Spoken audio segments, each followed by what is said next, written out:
We are recording. Thank you. And whenever you are ready, Mr. Chair. Okay, I was kind of waiting to see if any members of the public would populate. Oh, we do.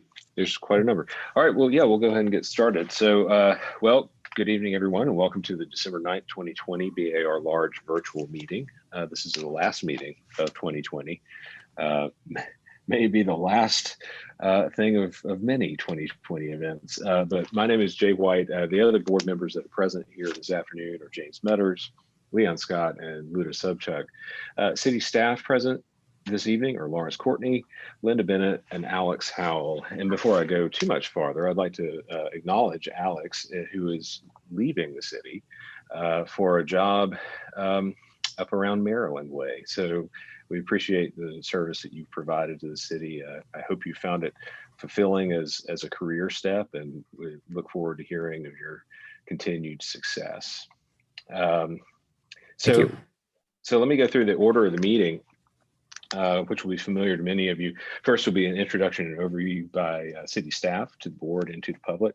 And then the applicant will make a presentation. Best of luck, Alex. It's wonderful. Yeah. Yeah. And then the applicant presentation is really slated for about 10 minutes. If you need more than that, then please request that of me before you begin your presentation. Make sure also that as you address the board and the public, clearly state your name for the record. And any persons affiliated with the project, whether they be an owner, developer, designer, consultant, please speak during this portion of the proceedings rather than during public comment. That will be followed by an equivalent amount of time for public comment, and during which the applicant won't have an opportunity to respond. And again, please clearly state your name for the record. This will be followed by city staff comments and recommendation, and then an opportunity of about 5 minutes or so for an applicant response or clarification to either public comment or the city staff comments and recommendations. This will be followed by a board discussion and vote, and this will close any period for the applicant to converse with the board. None of our three items tonight have been withdrawn or deferred. And please keep in mind that the jurisdiction of this board is architecture only. So any comments that might be related to zoning or lot coverage, livability, trash, noise, traffic aren't the purview of this board, and we can't really take any action upon those. All right, Mr. Courtney, why don't we go over a few house rules real quick? I won't read all of this because it tells you how to get here. If you're already here, then congratulations. But I do want to outline that public comment in the era of Zoom is structured according to what you see on the screen, where you would need to provide those comments or request an opportunity to address the board in advance. And there's a form on the city website, or you could send an email to boards@charlestonsc.gov and take care of that. Unfortunately, at this stage of the proceedings, we can't add any new public commenters to the agenda. So, all right, Mr. Courtney. All right, staff meeting protocol. So staff is controlling the slideshow that you see here. Just ask staff to advance the slides as necessary. All of us, whenever we speak, we do need to give our names just for clarity of record.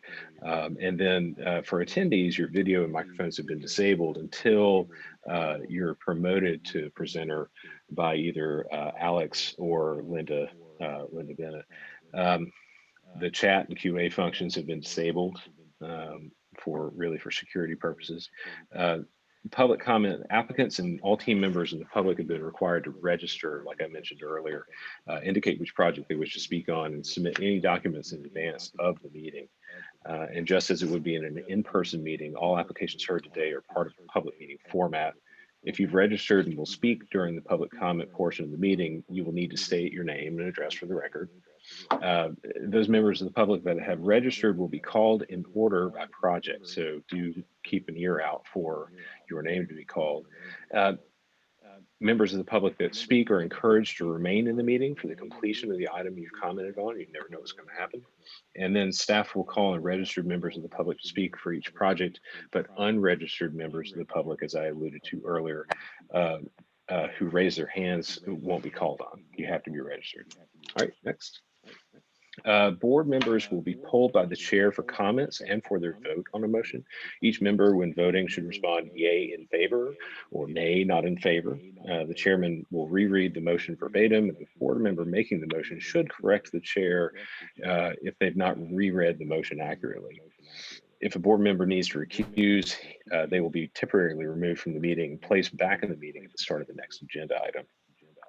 If the board needs to go into executive session, which we don't anticipate, we'll call into a separate conference line, and all video and audio on Zoom will be temporarily disabled until we return to the regular meeting. Staff will have meeting results, including staff comments and board motion, to the applicant following the meeting, and the results will also be posted on the city website. And lastly, and not least, this is all being recorded. All right. Let's take off. And thank you very much, Mr. Chairman. The first item on the agenda is 98 Wentworth Street. This is a request for preliminary approval for new construction of a two-story addition to an existing church complex,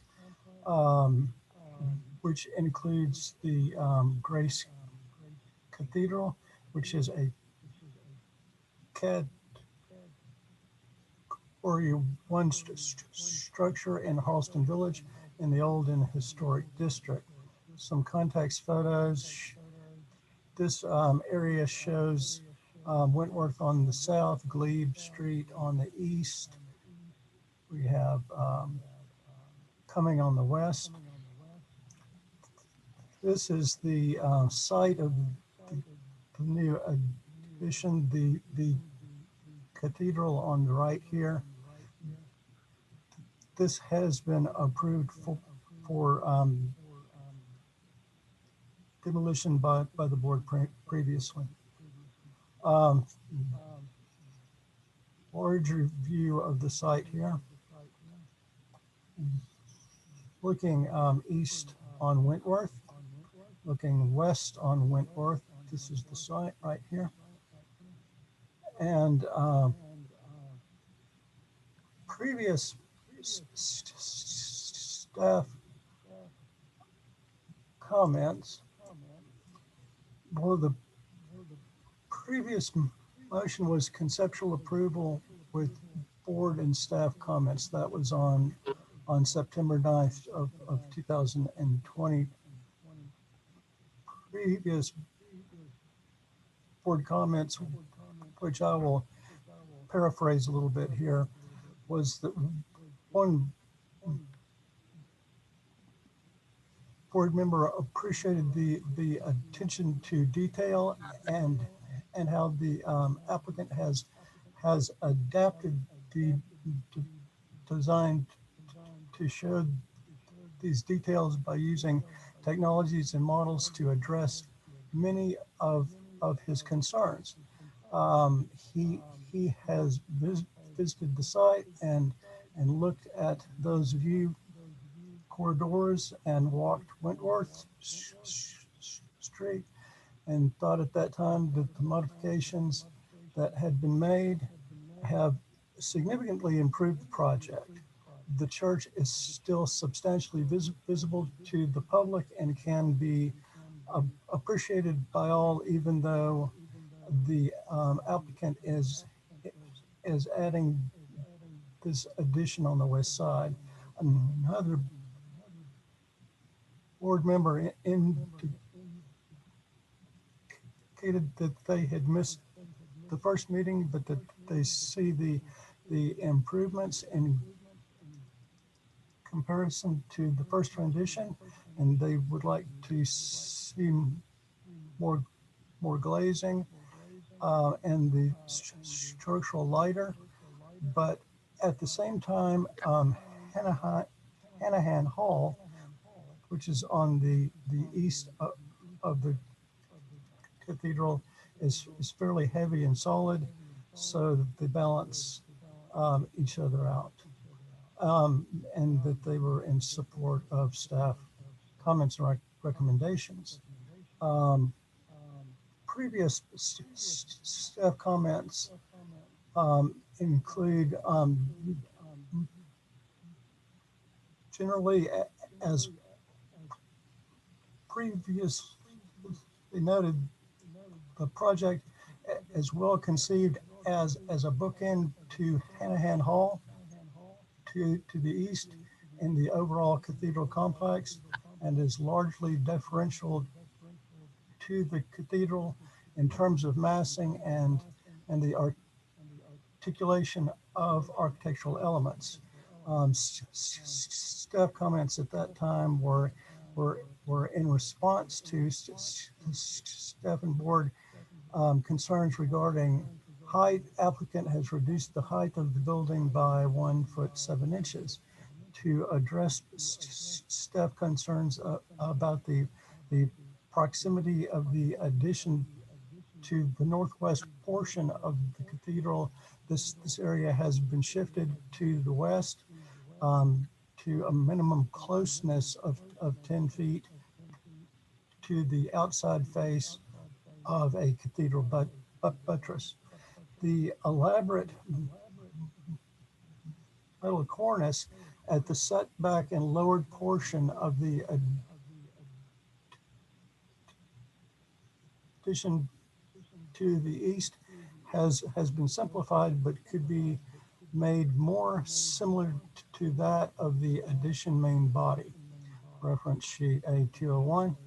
The addition has been shifted to the west as far as possible, and the east wall of the lowered portion of the addition to the east has been moved west 4 feet, increasing the courtyard width. As may be seen on the 1944 Sanborn map on sheet A001, as well as on historic photographs, the cathedral has been much more constricted in the past than in the current plan, than what the current plan proposes. As shown on renderings and on sheet 2006A, 206A, sight lines from the east and west are remarkably equal and open on each side of the cathedral along Wentworth. Our recommendation at that time was for conceptual approval with board and staff comments. And with that, we'll get on with applicant's presentation. Mr. Young. Okay, thank you. Hello, I'm Simmons Young, and I'm here tonight on behalf of Grace Church Cathedral. Mr. Chair, I think I'm going to be right at that border between 10 and 15. I'm going to push as fast as I can. Okay. I had a statement from the People's Warden in the age of Zoom. We had a miscommunication, but some of it is that the vestry rector and dean and the two wardens are watching, and they wanted to express their enthusiasm for the architecture of the project and the board's particular attention to the cathedral. So with that, I'll go ahead and start. It's an honor to be presenting to you this addition to Grace. It's a growing, welcoming, and vibrant congregation with its wonderful 1846 E.B. White Church. Congregation that wants to stay downtown, and it's made this decision twice. Once in 1960, when over 1,000 members decided to build the Johnson Building, which we'll see on the east side of the campus. As city architect recognized, we're going through the TRC review in parallel with this, and I can talk more about that if there's particular questions from the board. Board comments. From last time, we do feel that the idea that this new addition is kind of matching the massing and the heaviness of Johnson Hall. That's what we're going for from the street. So we think that lower height roof is a good idea, and we'll look at that, but we haven't changed it.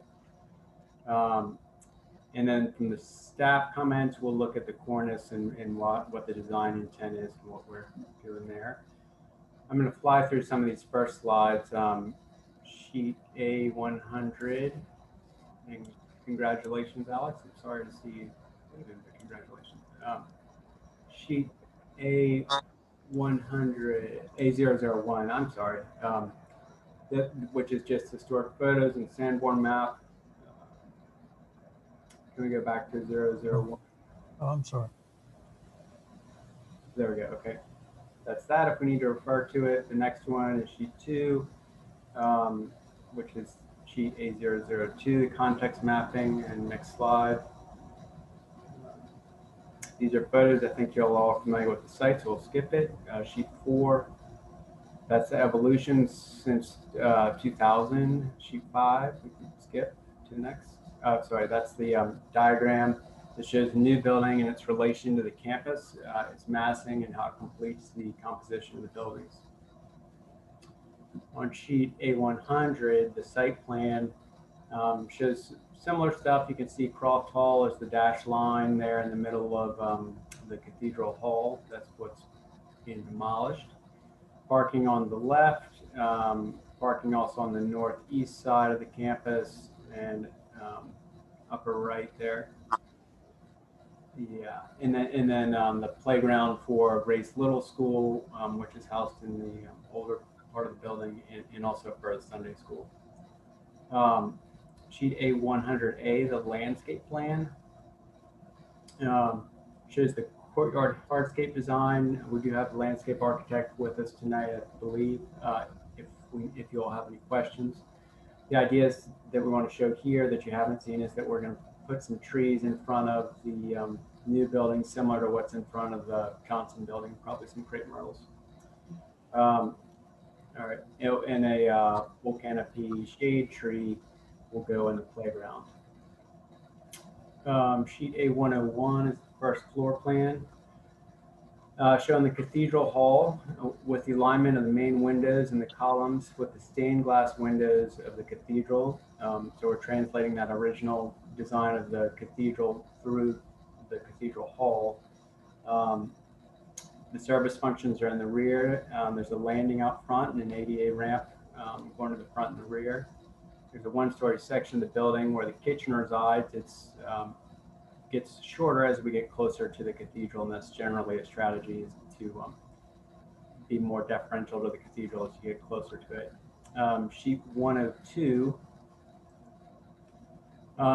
shows offices for the administrators and the clergy. These are moving onto campus with this plan. Currently, they're on another block down the street, so that's a nice thing for the church. Accessible facilities to serve the second floor. There's a clear story space that looks out on the cathedral and speaks to the importance, from the inside of the building too, of picking up the cathedral and really using that as the main feature of the building. Sheet A103. Oh, I'm sorry. On 102, there's one more thing.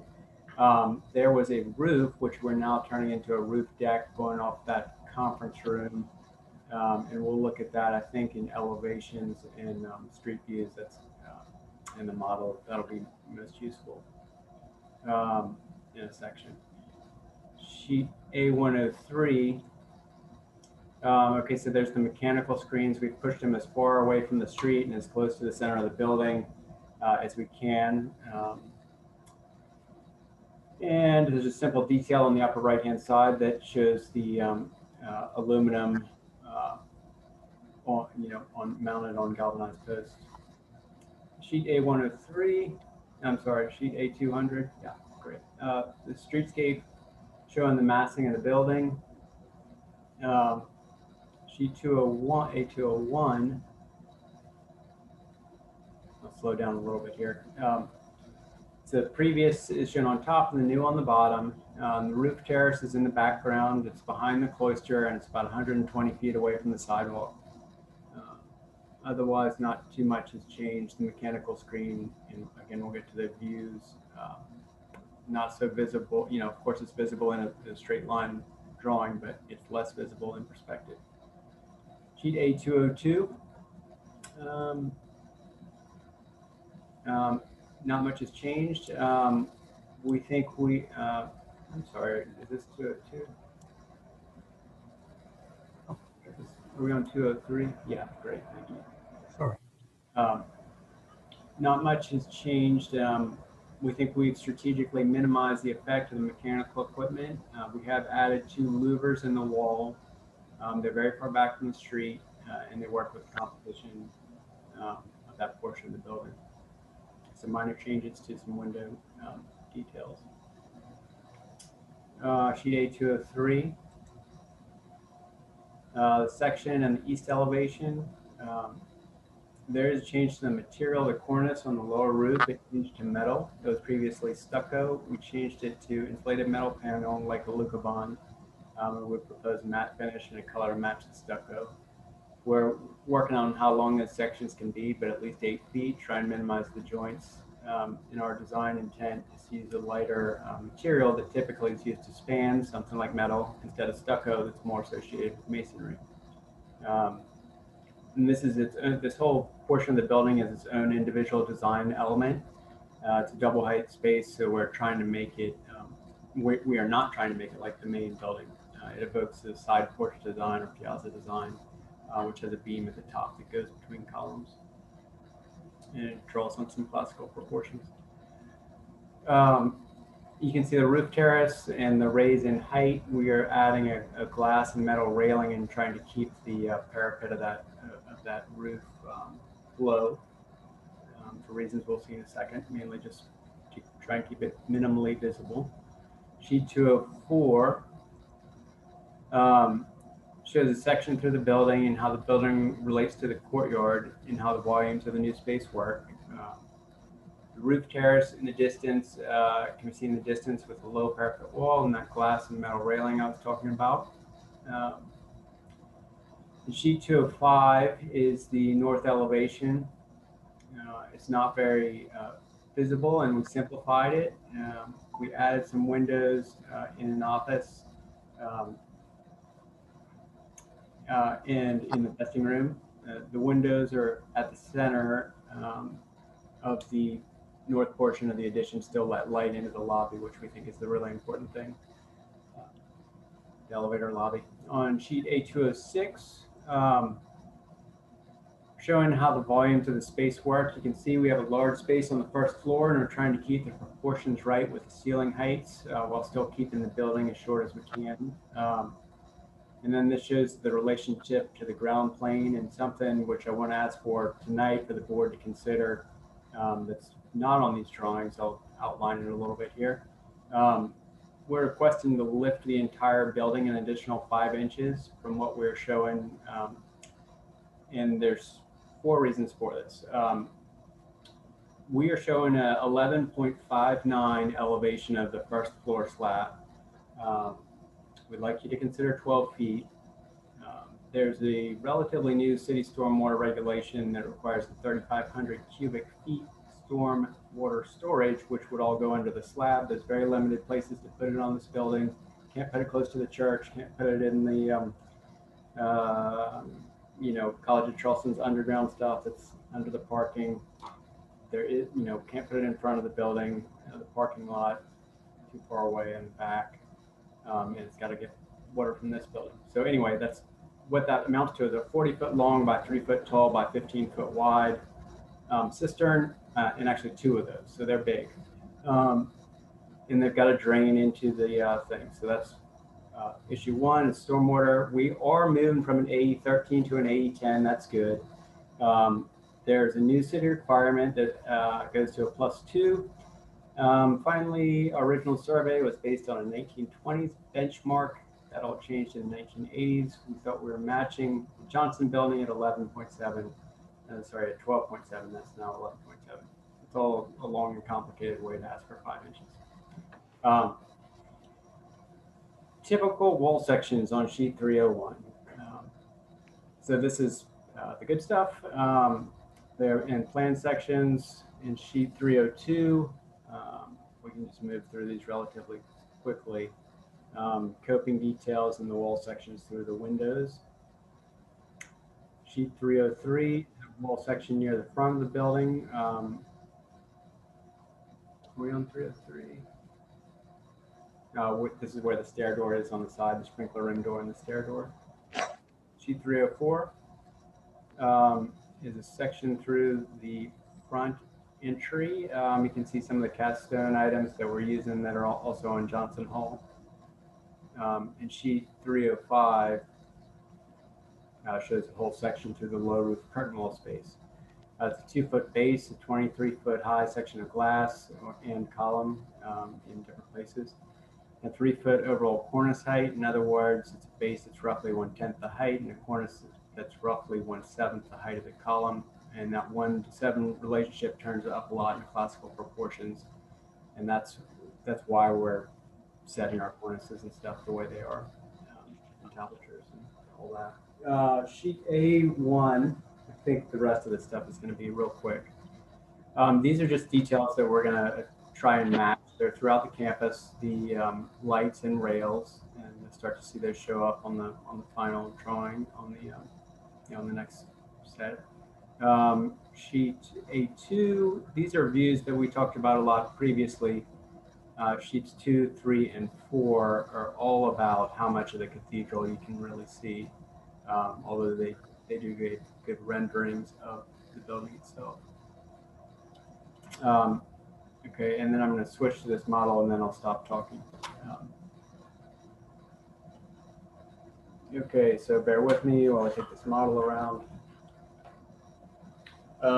Okay, so that's just sort of the overall, view of the thing. This is the Glenn McConnell dorm. I've already gone ahead and removed that.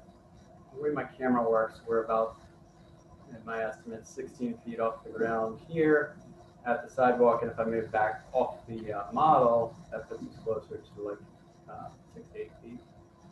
So anyway, the main thing that I want to use this for, and we can use also the sections on sheets 204, maybe 203 or 204 to look at this. Get those up on the screen, and then this back roof. Actually, it's one more. Can we go one more forward? Yeah, there we go. So you can see that the upper rail and the eave of the lower side aisle of the church are relatively close to each other. So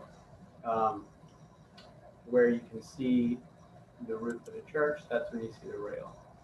I've lost my camera somehow. But can you all see?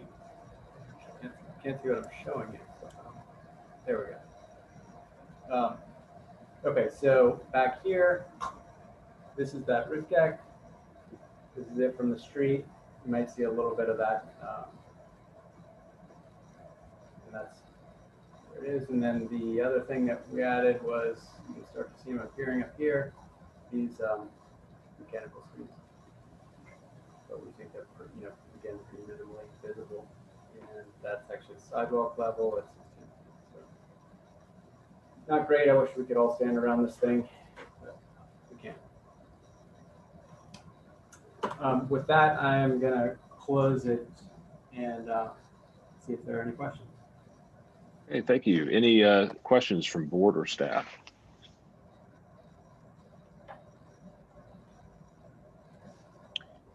Hearing none, let's proceed to public comment.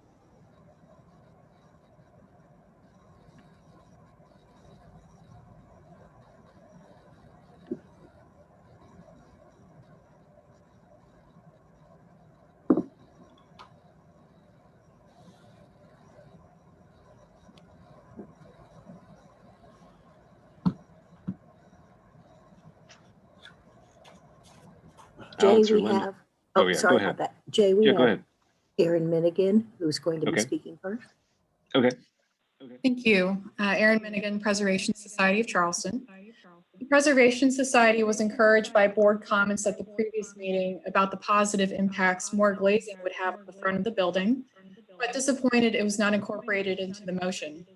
We feel this warrants further conversation and again strongly suggest incorporating more glazing and taking a wider approach to the details of the easternmost mass of the addition to offer relief to the primary cathedral building.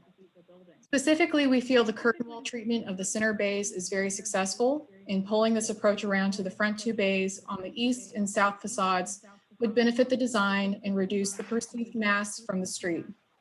The stucco detailing of the beams and columns could be lightened to further enhance this effect. We also feel the rooftop terrace added to the one-story northwest corner piece is inappropriate. It has gotten much taller, obscures too much of the building, and the top railing is unattractive. This component should revert to the previous, more subtle design. Finally, we feel more information on the mechanical screen requirements should be provided. Since the previous review, substantial screening has been added to the roof, and we are concerned it would be quite visible above the parapet. We would encourage further study of the mechanical unit arrangement and screening configuration to reduce this visibility. Thank you. Next, Jay, we've got Justin from Historic Charleston. Good evening. This is Justin Schwebler from the Historic Charleston Foundation. We would like to continue our support for this proposal.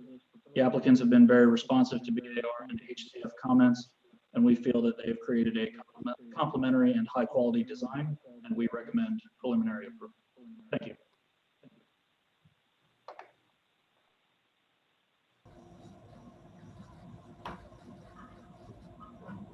Any other public comment?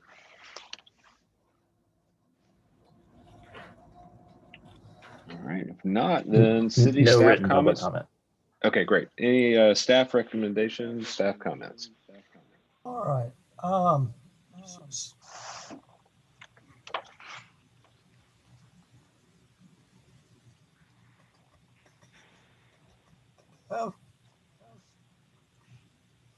Comments include that it should be noted that this project has an issue for which it needs to go before BZA SD. This was scheduled to happen last week, but it was deferred due to lack of a quorum.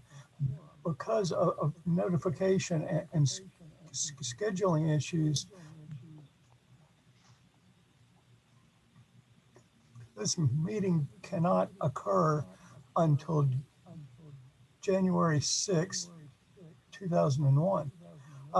Department staff is very optimistic that this issue will be successfully resolved at that time, resulting in no change to the design presented here. Otherwise, we wouldn't be wasting your time. The design has changed very little from what was last reviewed by the board. The new details shown are consistent with the proposed design and materials, with only a couple of items to address or restudy as follows. First, the cornice at the lowered eastern portion of the multi-purpose assembly space continues to employ a pronounced cornice, which should be minimized in a similar fashion to the higher overall building parapet. Secondly, the joint at the through-wall flashing at the base of the building, not shown on elevations and elsewhere, needs to be minimized so as to be visually inconspicuous. Staff also recommends that a mock-up be required and reviewed by the board. And with that, staff recommends preliminary approval with board and staff comments, contingent upon resolution of the BZA SD issue, resulting in no design changes from that which is submitted here. Okay, thank you, sir. Applicant response for clarification. Yes, there's a couple of things. The Preservation Society mentioned the roof deck. And the building in the distance, I'll just note, is it was built in the late 1980s, and half of it is actually new addition. We don't think this is very visible, and that we think the glass and the metal provide that. Everyone can sort of recognize especially in this day and age, the importance of outdoor space. And we feel like it contributes to sustainable design of the building. As far as mechanical arrangement, yeah, I was just looking at the top of it. It looks like our rooftop units. I know where they come down, and we can see what we can do to try and minimize that. And we're coordinating with our mechanical engineer. We've already pushed him back, and we'll keep pushing on it to see what we can do. Yeah, there was a November 4th site design meeting. Things were deferred for a tree, Class BC tree back by the dumpster on the rear of the property line. City supported it. It was deferred by the board until December 2nd with a request for tree mapping, an arborist review, and a review from the neighbor, the College of Charleston, and more defined hardship. We have all 4 of those, and we still have city support. So we were hoping December 2nd there would be a quorum. But anyway, and then I mentioned that thing already about the cornice and why we're doing the proportions we are. And flashing noted, I agree, we don't want ugly flashing sticking up. And mock-up, I think, is always a good idea. Thank you. Okay, thank you. All right, so board discussion. Jay, this is Leon Scott. I have very little, but again, I agree. It's so little change from the previous presentation. I'm in agreement with staff recommendation. Okay.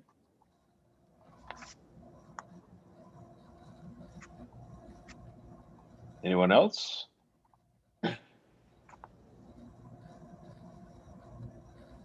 This is Luda Sobchuk. I actually have a quick question. The Elucabon and the glass railings, it seems like they're used in that, I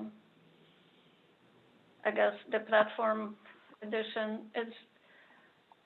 It's a question, but also comment. It seems like those materials are foreign to the rest of the building. What is the reason for Elucabon specifically? We wanted to have. We started with it as metal cap with stucco, metal cornice with stucco. And then we changed the stucco to the Elucabon in order to have something that resembled more metal, would be a material that would span between columns rather than stucco, which is more related in my mind to sort of masonry. Okay. I guess that glazing, glass railing and Elucabon may need to be represented on mock-up so we can understand a little bit better, at least me, how that works. Simmons, Simmons, this is James. Do you anticipate visible flashing that is not seen currently in the plans? Well, I'm noting on sheet, after Mr. Courtney's comment, I looked at sheet 301, and we've got through wall flashing at the base. Looks like it's about 4 inches off the base. I think the Masonry Institute allows you to hold it back. So we'll check that. But no, I don't want to have a nasty flap of, metal sticking out of the bottom. I mean, I don't want you to misunderstand my question. Flashing is critically important, and I understand it. I just, in some projects recently, flashings have exposed themselves in ways that changed what I anticipated the building was going to look like. And you don't have anything that is still in the works, not yet worked out or not yet resolved, that could lead to that situation? Well, I think a stucco weep screed is something that we're going to be looking at closely. We'll be certainly providing details on all this stuff and glad to incorporate it in the remarks.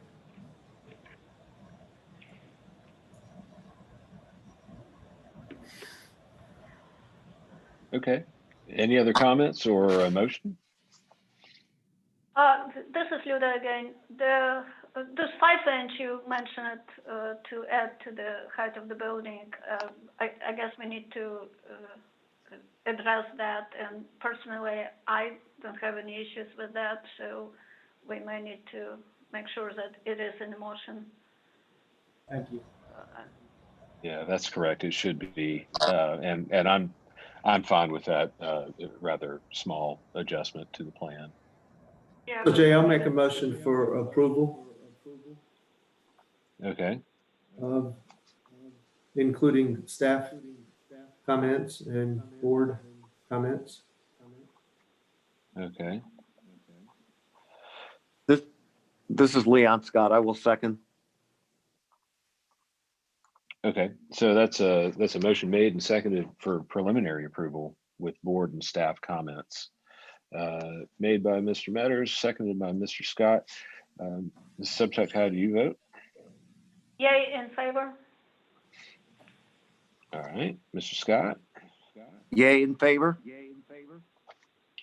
Mr. Metters. Yay in favor.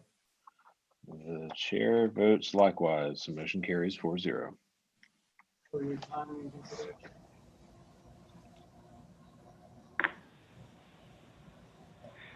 Okay, item 2 on the agenda are buildings, including 363, 367, and 369 King Street. Applicant is requesting conceptual approval for new construction of a 7-story student housing development behind 3 existing historic structures, requesting 1 additional story for architectural merit and context. Renovation of 3 existing historic structures and the new construction of an addition to the historic structures. These are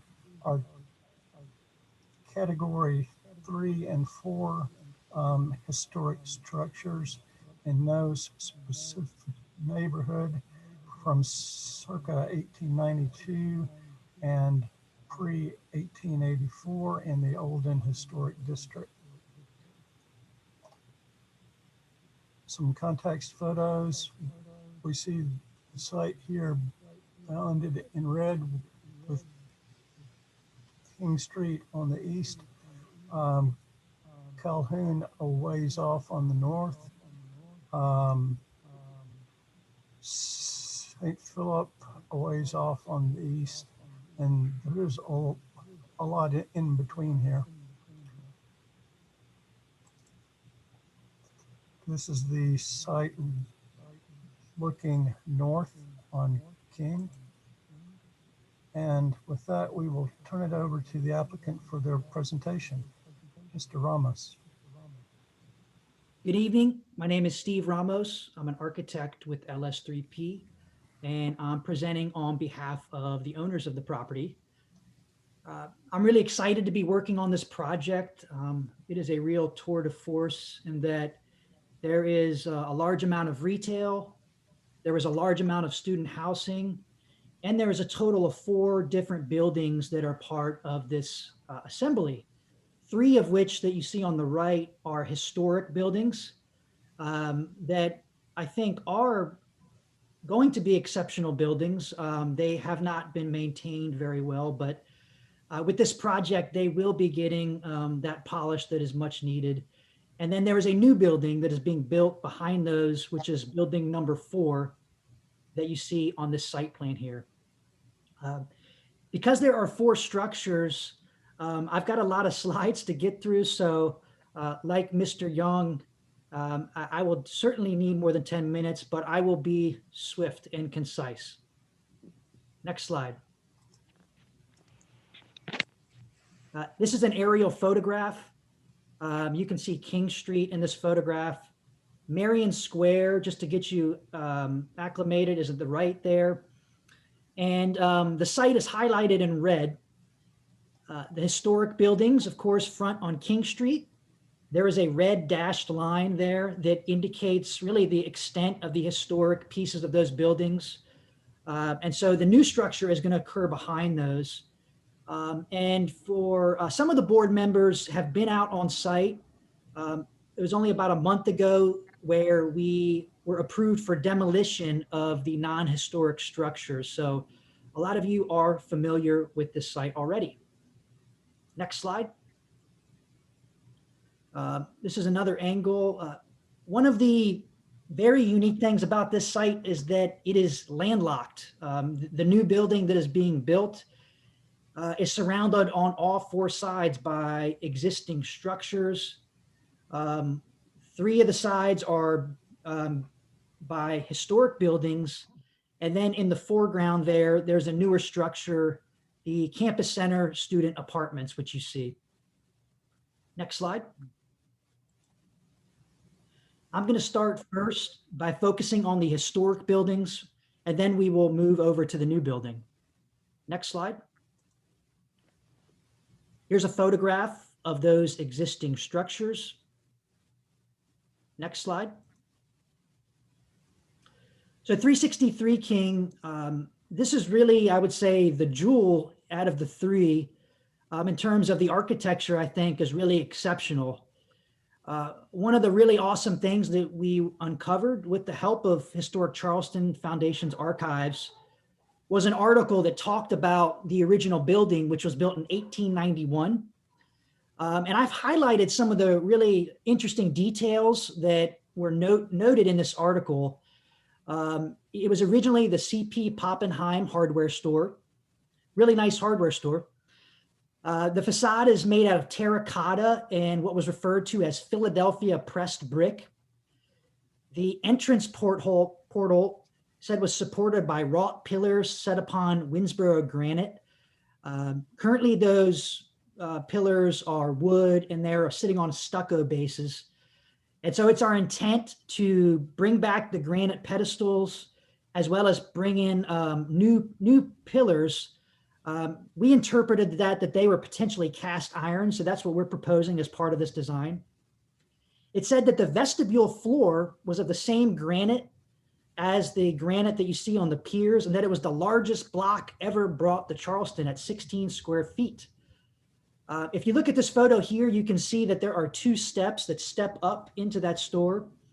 That was added in 1981, so 110 years later, or 120 years later. And we're going to be taking those steps out, and we're going to be exposing what we assume would be a large block of granite. I think it's unlikely that that granite was removed. So we're going to be restoring this building down to grade level so that it's handicap accessible, as well as bringing back that stone vestibule. It said that the entrance was flanked by finely carved woodwork and large plate glass windows. In 1981, the storefront that you see was replaced with ceramic tile, not the nice kind of tile, the kind of tile you might see in a bathroom. So we're going to be taking that tile off and we're going to be replacing it with really nice woodwork. And just some other fun details. It mentioned that there was a railroad track 100 feet in length that ran down the center of the store. I suspect that railroad track is still there as well. I hope it's there. And that the storeroom was 19 feet high. And we're going to be restoring that original height as well. So a significant amount of work is going to go into this building. Next slide. I mentioned in 1981, there was a very unfortunate renovation to the structure where just about everything was demolished with the exception of the facade. So what you're seeing on the left is if you step into the building, you'll see the facade is on the left And there's a new stucco structure that was built in 1981. As you can see in that construction photo there, you can also see that the facade was gutted at the storefront level. So we know that all of that material that's there today was not original. Next slide. So you might wonder, what are you looking at? And I guess for the folks that went out there, you can recognize this, but again, you're seeing that they kept a facade and they slid in a 3-story building behind a facade that was really designed to be a 2-story facade. And they made that work by including this really unusual atrium. So we're going to be fixing that. We're going to be removing that 3-story building, retaining everything that you see in red, which is historic, and kind of rebuilding that building to be a proper 2-story structure. Next slide. We have a lot of old photos of the building. Unfortunately, we don't have any that show the original facade or the original storefront is what I should mention. The best photo is the bottom left, but that's, believe it or not, from the 80s, and that's the facade, the storefront that's there today. Next slide. And so one of the best things we have to go on was that article that I mentioned. And so the list of, this is just kind of a general outline of the improvements that we'll be making. We'll be taking the stucco piers and replacing them with the matching Winsboro granite. Winsboro granite is from the state of South Carolina. We're recommending replacing the wood columns with cast iron columns. The existing knee walls, which are ceramic tile, we're going to be replacing those with a wood paneled look that you would see in Charleston. The steps will be removed and the building will be restored to its original 2-story form. In addition, there are a number of maintenance related things that we'll be doing, including repairing terracotta and brick. The existing veneer that's wood, that's black, is plywood. It's not very good quality. We'll be replacing that with sapele. And we're recommending that we put in leaded glass transoms where you have the arched windows there. So it's going to be a big upgrade. Next slide. On the left, you have the 2-dimensional elevation. All those notes that I just read, they're on this drawing as well. And then on the right, you can see what that storefront's going to look like. And it's going to be one of the best storefronts on Charleston when complete. Next slide. And here's a comparison of the building section. So on the left, you have the 3-story section that exists today. And then on the right, you have the 2-story section, which is what we are preparing to do. Next slide. Okay, moving on to 367 King Street. We're going to be really replacing this storefront.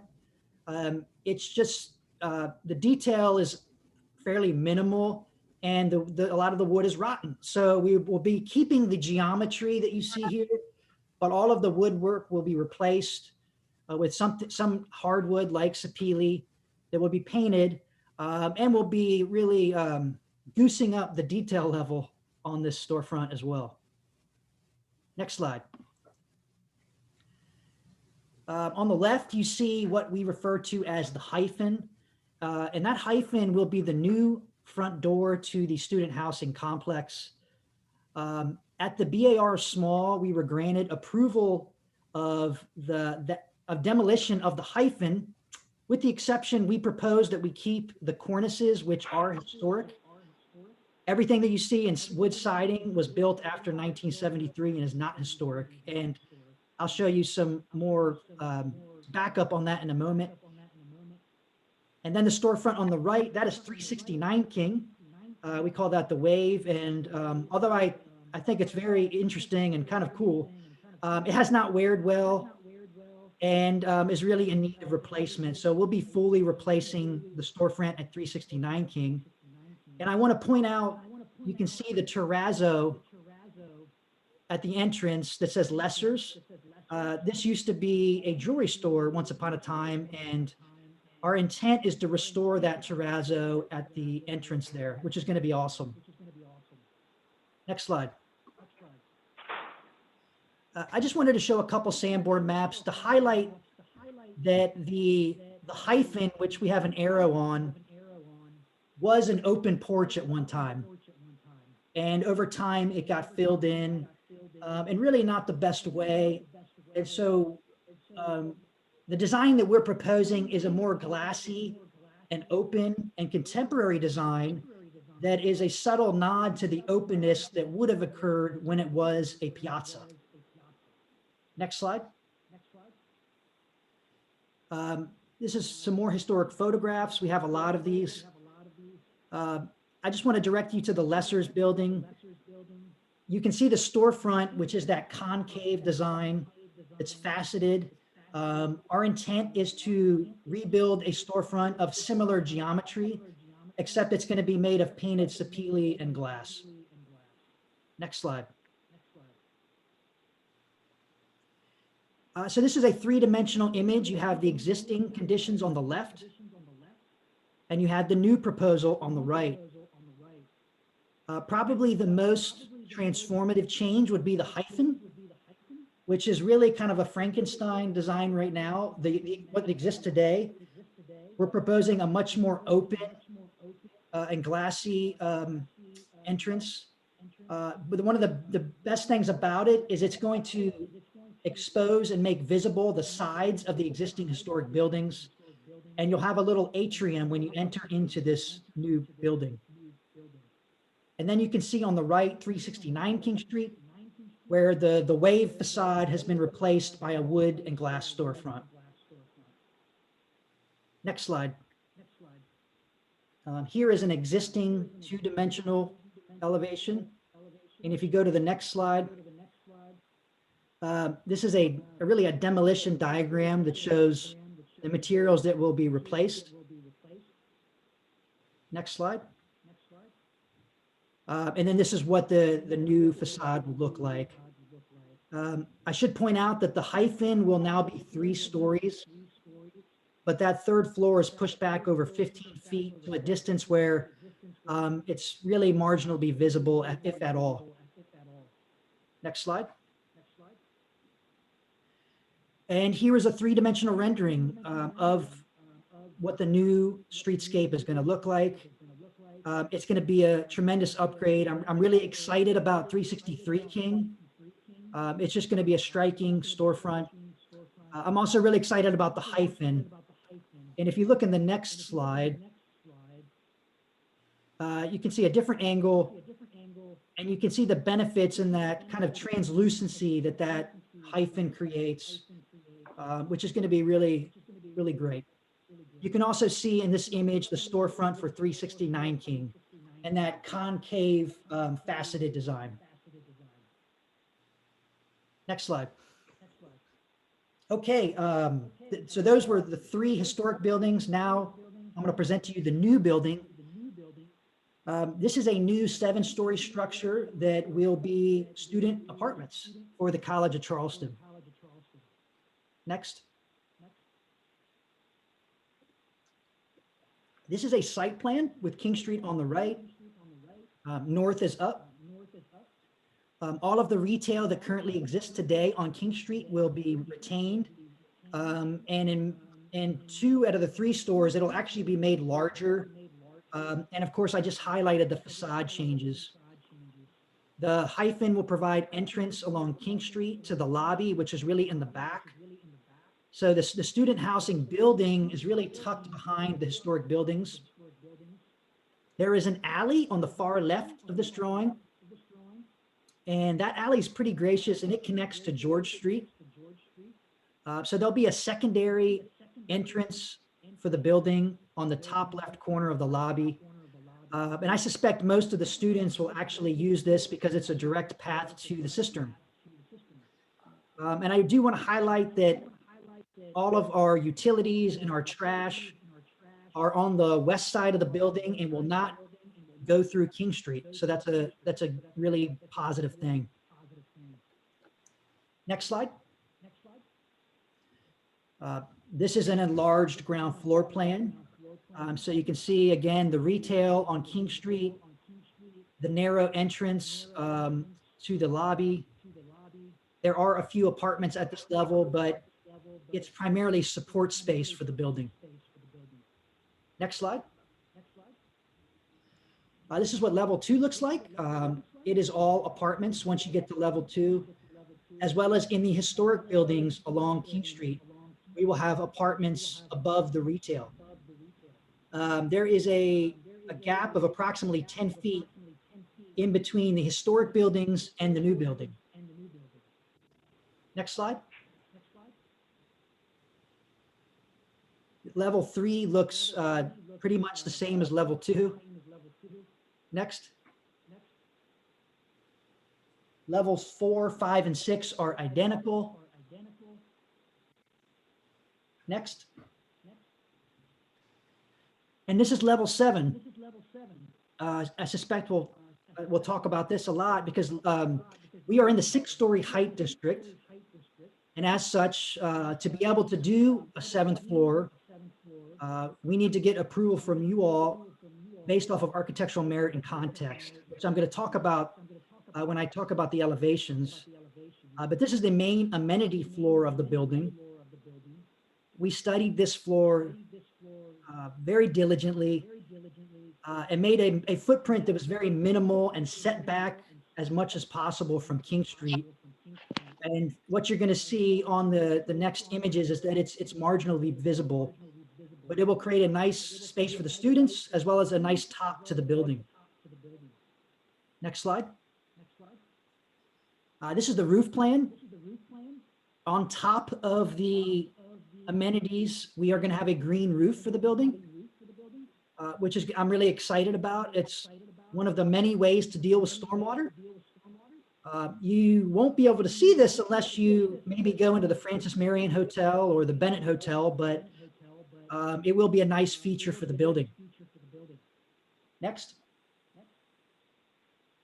This is what the building section looks like. The penthouse roof is a sloped roof. It is a single slope. One of the reasons we did that was to minimize the visual impact that's seen from a distance.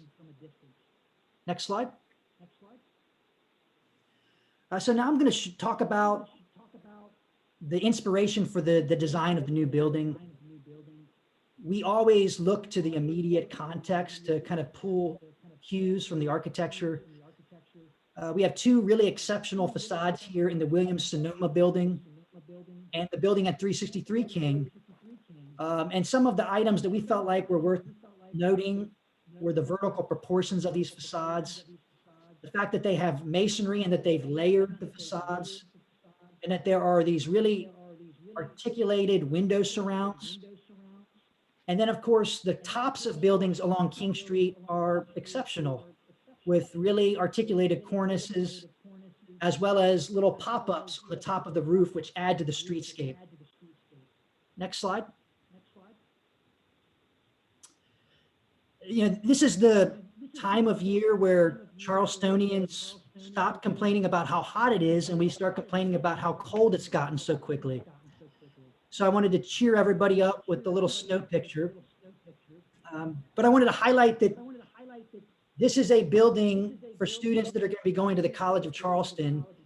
Therefore, we felt like it needed to have a collegiate feel to it, or an institutional feel. And so just looking at some of the details from this building here, again, we have that layering of the facade.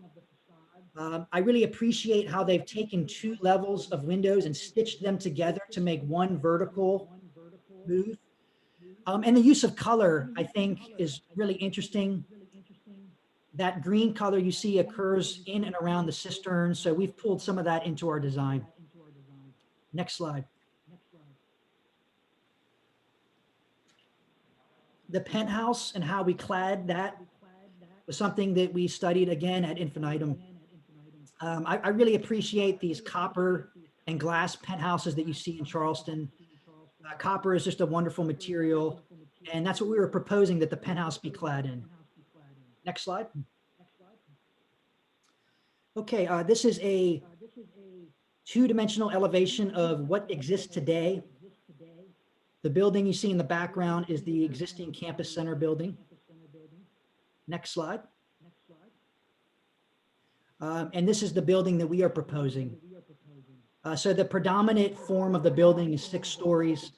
And then you see the penthouse roof that sets back. Some of the items that I mentioned earlier about accentuating vertical proportions by tying together multiple levels of windows, by adding additional detail at the tops of the building where it is most visible. Next slide. If you could peel away those King Street facades, this is the architecture that you would see. The building is to be clad in brick. I like working with brick because you can do a lot with corbelling to get layered details. So the window surrounds around the windows are going to be made of corbelled brick, as well as many of the components of the cornice.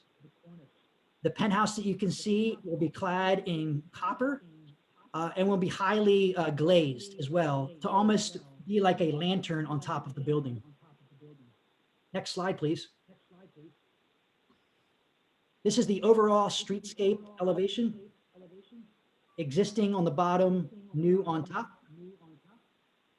Next slide. This is the north elevation. This facade is largely hidden, but nonetheless, it is a handsome facade. It's been carefully studied. It has great balance to it. And the parts that you will see will be very attractive. Next slide. This is the south facade. Unfortunately, this facade really is not visible, but it will have a lot of the same details, but it is much more pared down and simplified. Next. This is the west facade, which, like the south, will not be visible. Next. This is a streetscape of St. Philip Street. You have the Simmons Center in the foreground. You have this campus center apartments in the background. And then you see the little peak of our penthouse that pops up on the top left. Next slide. This is probably the best drawing of the new building because you can see some of the details at a larger scale. We've showed some images of the materials on the bottom of using a really light colored brick, using metal panel. Because this building is going to be hard to get to, every material needs to be extremely durable. So brick and metal were chosen for those exact reasons. Copper is just a beautiful material that patina, so we're excited about that. And then the green roof, which will be on the sloped portion of the roof. Next slide. And we're almost through. I'm going to show you some 3D images. This has been hard for us to show because it's not very visible. So what I have on the right is an image from Marion Square. I took that photo about a month ago. And then on the left, we have a 3D view of the same vantage point of what exists today. And so again, if you were to peel away all of the trees, this is what you would see on the left. So in the next slide, you'll see a rendering. And again, so that you can actually see the architecture, we've kind of pared down the trees. And you can see that the top of the building, the 6th floor, would be visible. But the penthouse itself is really marginally visible. The elevator overruns are really what you would see. Next slide. This is a vantage point from the very far corner of Marion Square. Again, we have an existing photo on the right and a 3-dimensional image on the left. And so again, if you could pull away the trees, this is what you would see on the left. Next slide.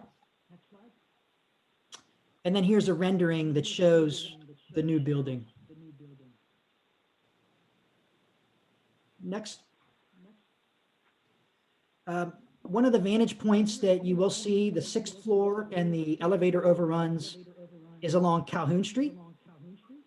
if you see the photo at the bottom right, there's a little break in the buildings. And so you just will see the 6th floor and the top cornice. Next slide. The architecture of the penthouse and the massing is something we studied a lot. We started with the flat roof, which you see on the far left. We then went to a sloped roof that you see in the middle. We felt like the middle option,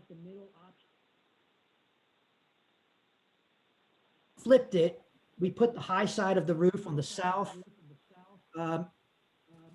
And you can see that it makes a tremendous impact on the visibility of that penthouse floor. Next slide. Next. This is the last slide, I promise. We're here asking for conceptual BAR approval. We're also asking for your approval of a 7th floor based off of architectural merit and context. I mentioned earlier that this is a tour de force, this project. It's going to test every architectural skill I have. There's an extraordinary amount of work that is going into these historic buildings. And I think that that very much contributes to this bonus floor that we're asking for. In addition, the architecture that we're preparing for the new building, I think is very high level. It follows the BAR guidelines, is handsomely detailed, and we're using very top-notch materials with brick, copper, and I think the fact that we're using a green roof is worth noting.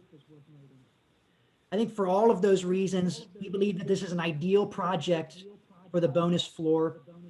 An approval of this will allow a greater amount of students to live closer to campus and will allow for greater funds for us to rehabilitate these older buildings. So with that, I will open it up to any questions you all may have. Thank you. Any questions of board or staff?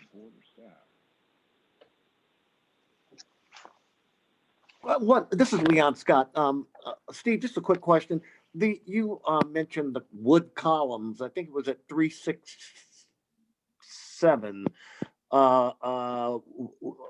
Wood columns that would be removed. Are those original columns? So I can answer that. So it's actually 363, King. Okay, I'm sorry. And so they would be the black columns that you see on the top in the top rendering. The columns that exist now are wood and are not original. Okay. We have that photo from the 80s. Gotcha. Okay, thank you. That's all. Sure. Steve, I believe it was at 367. Sorry, this is James. You mentioned that a hardwood like sapele would be used on that storefront. You mentioned sapele used on the other areas on storefronts. What other material other than sapele would be proposing? Well, I mean, I think if we're building it today, I mean, I think that's the choice, sapele. And so what I've learned from the guys that do millwork is that the hardwood that is the choice today could change in years when that source becomes depleted. But as of today, sapele is one of the better hardwoods we have available. So we would likely use that.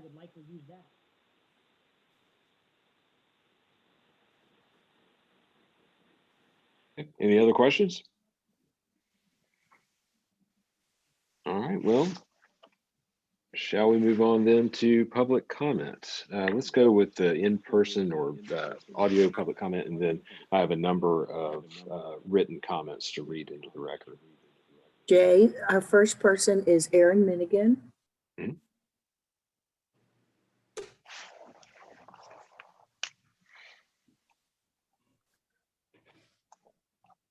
Thank you. Erin Minigan, Preservation Society of Charleston. The Preservation Society is very appreciative of the architect reaching out to us and walking us through the project. We foremost would like to commend the improvements to the historic buildings along King Street. Clearly, a lot of research went into these proposals, and I'm thrilled to see this group of buildings being restored. However, we feel the hyphen needs further consideration as it's currently reading a bit severe right up on King Street, and we would encourage studying this design more traditional forms and materials, as some historic materials are being retained on the hyphen, and it directly relates to two adjacent historic facades. Shifting to the new construction, we again want to reiterate appreciation to the architect for the thought that went into this proposal. We have seen solid improvement over the past few weeks through our conversations with the architect. There are very positive aspects to the design as it appears to present a high level of detail and good quality materials. However, this is a massive structure that will have a strong presence on King Street, and that gives us pause. King Street is Charleston's most important historic commercial corridor, and this building will inevitably change one of the most prominent views of this street. We have walked the site and carefully studied the plans and virtual model of the proposed building, which confirms the height and mass of the building will be quite visible from Marion Square and various areas along King and Calhoun Streets. The visual impact can best be reviewed on page 37, that shows the building's proximity to King Street, and page 41C, that illustrates its visibility from Marion Square. We encourage greater moves to be made to address the perceived height and mass by stepping the building down and back from King Street. Regarding the penthouse, while we agree it's an interesting feature, we feel it's overly tall and does not enhance the design of the overall building. Our primary objective is to urge extreme caution to the BAR in weighing this decision. Additional height for architectural merit and context is reserved for the most exceptional cases and should not be awarded lightly. In fact, the board has the authority to reduce buildings by a half story, and given the proximity of this building to Charleston's most significant historic commercial street, we encourage you to have a conversation and consider that. Generally, we feel the project should be deferred for restudy of the height, mass, and impact of the building on King Street. Thank you. Next, Jay, we've got Justin from Historic Charleston. Just 1 second.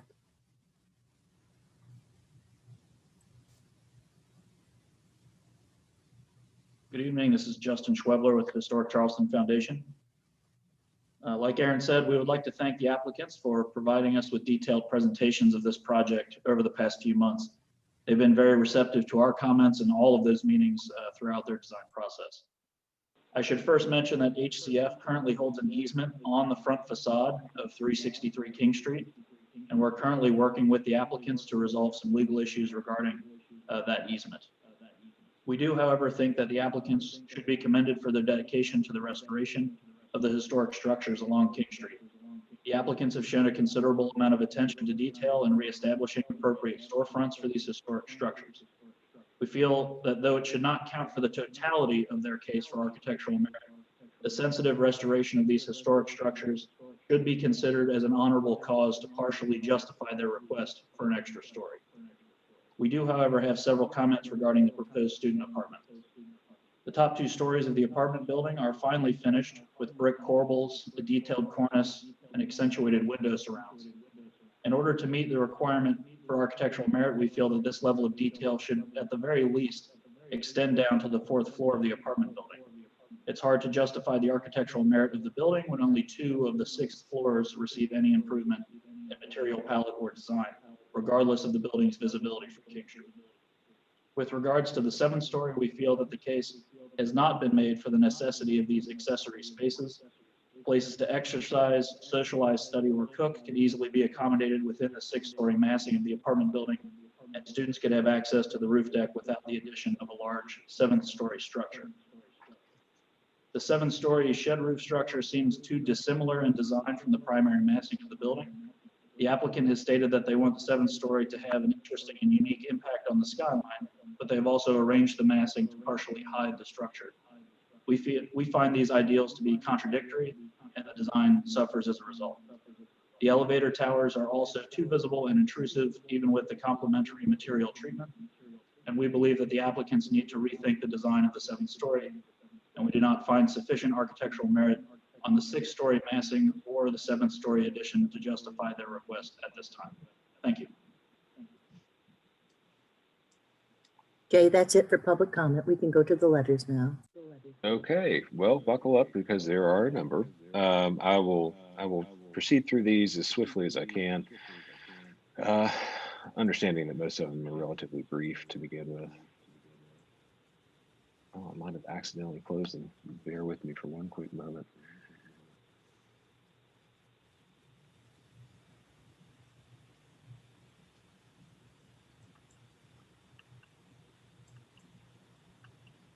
I apologize. My Adobe Acrobat flaked out on me in the middle of the meeting, so I had to restart it.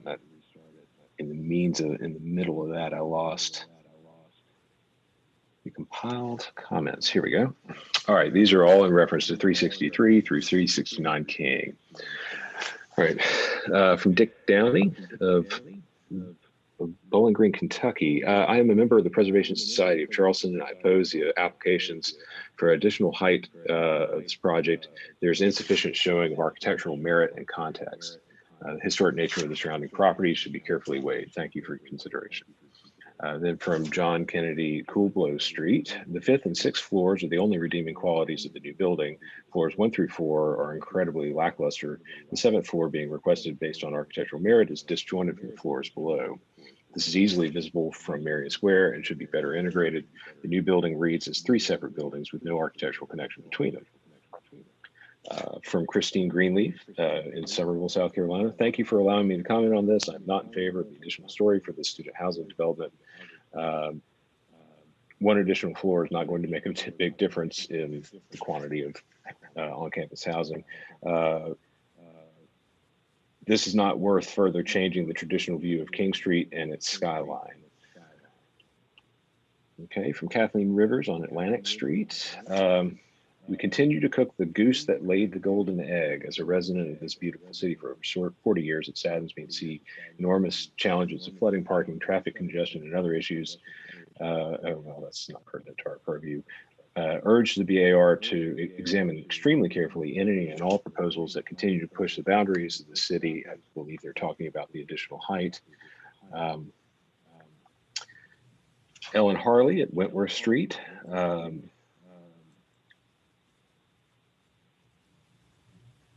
I write to oppose this application as it would be most visible from Marion Square over the 2 and 3 story buildings along King Street, inevitably changing the landscape of one of Charleston's most important historic commercial corridors. Please carefully consider this request and its effect on the future of Charleston's historic district and vote no on lifting the height limit. From Allison Owings on Elmwood. This abuse of height restrictions and the sprawling change of historic Charleston's district has to stop. When is enough enough? You're ruining our city. From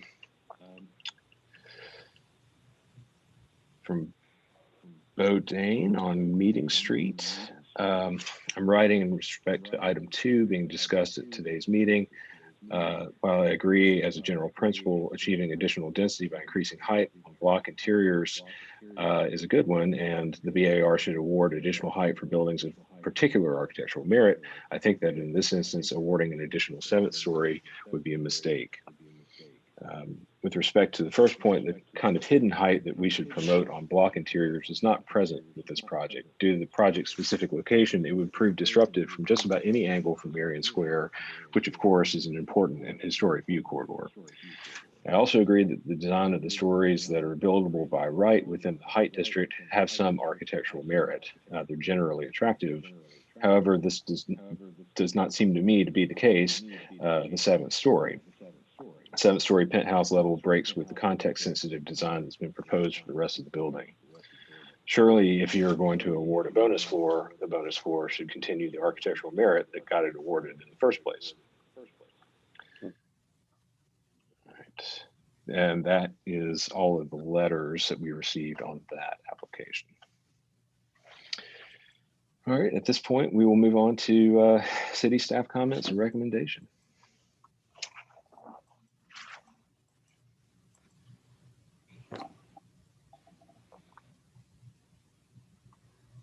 Okay.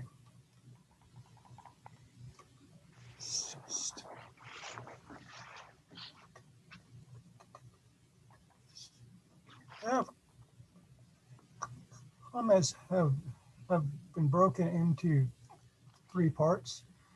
The first is general. Second involves the historic structures, and the third involves the new residential block. So with that, generally, the project does a very good job of preserving, restoring, renovating, rehabilitating, or remodeling the existing historic structures while providing a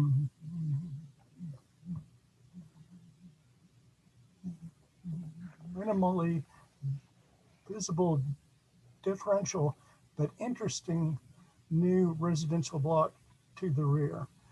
Applicant is requesting an additional floor based on architectural merit and context, which will need to be addressed, of course, by the board. Okay, B, historic structures, which is broken down into 367 King, actually 363 King, 367 King, the hyphen, and 369 King. So 363 King, although columns and pilasters are mentioned in a newspaper article as being finely wrought, which the applicant has chosen to interpret as iron and then by extension cast iron, it is unclear to staff what this material originally was, and further research should be done to establish and provide similar material. The entryway flooring believed to be placed in the 1981 renovation is proposed to be removed, hopefully to expose a large piece of granite reported to be at this location. Careful minor exploratory demolition should occur to ascertain existing conditions prior to final review. This storefront detailing should be comparable with other typical traditional nearby storefronts. On 367 King, little change is proposed here.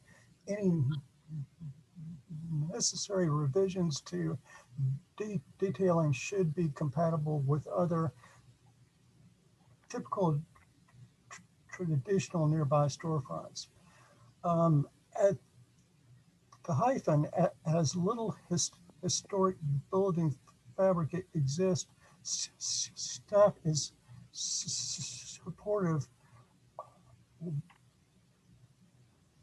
with this portion being represented as a new contemporary entry into the new residential complex, and appreciates its subtle and downplayed detailing. Any lighting at the third floor terrace overlooking King Street will need to be subdued and inconspicuous. At 369 King, while staff has no issue with the general direction applicant is taking with this facade, the wood should be painted to be more in keeping with other typical traditional nearby storefronts, as well as for maintenance. The awning needs to be moved upward to an appropriate height on the facade.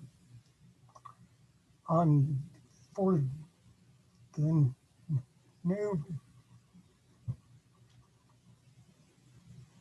residential block, the front of this portion of the building is a minimum of 50 feet from the building facades on King Street, and applicant has gone to lengths to ensure that it will have little, if any, impact on King Street.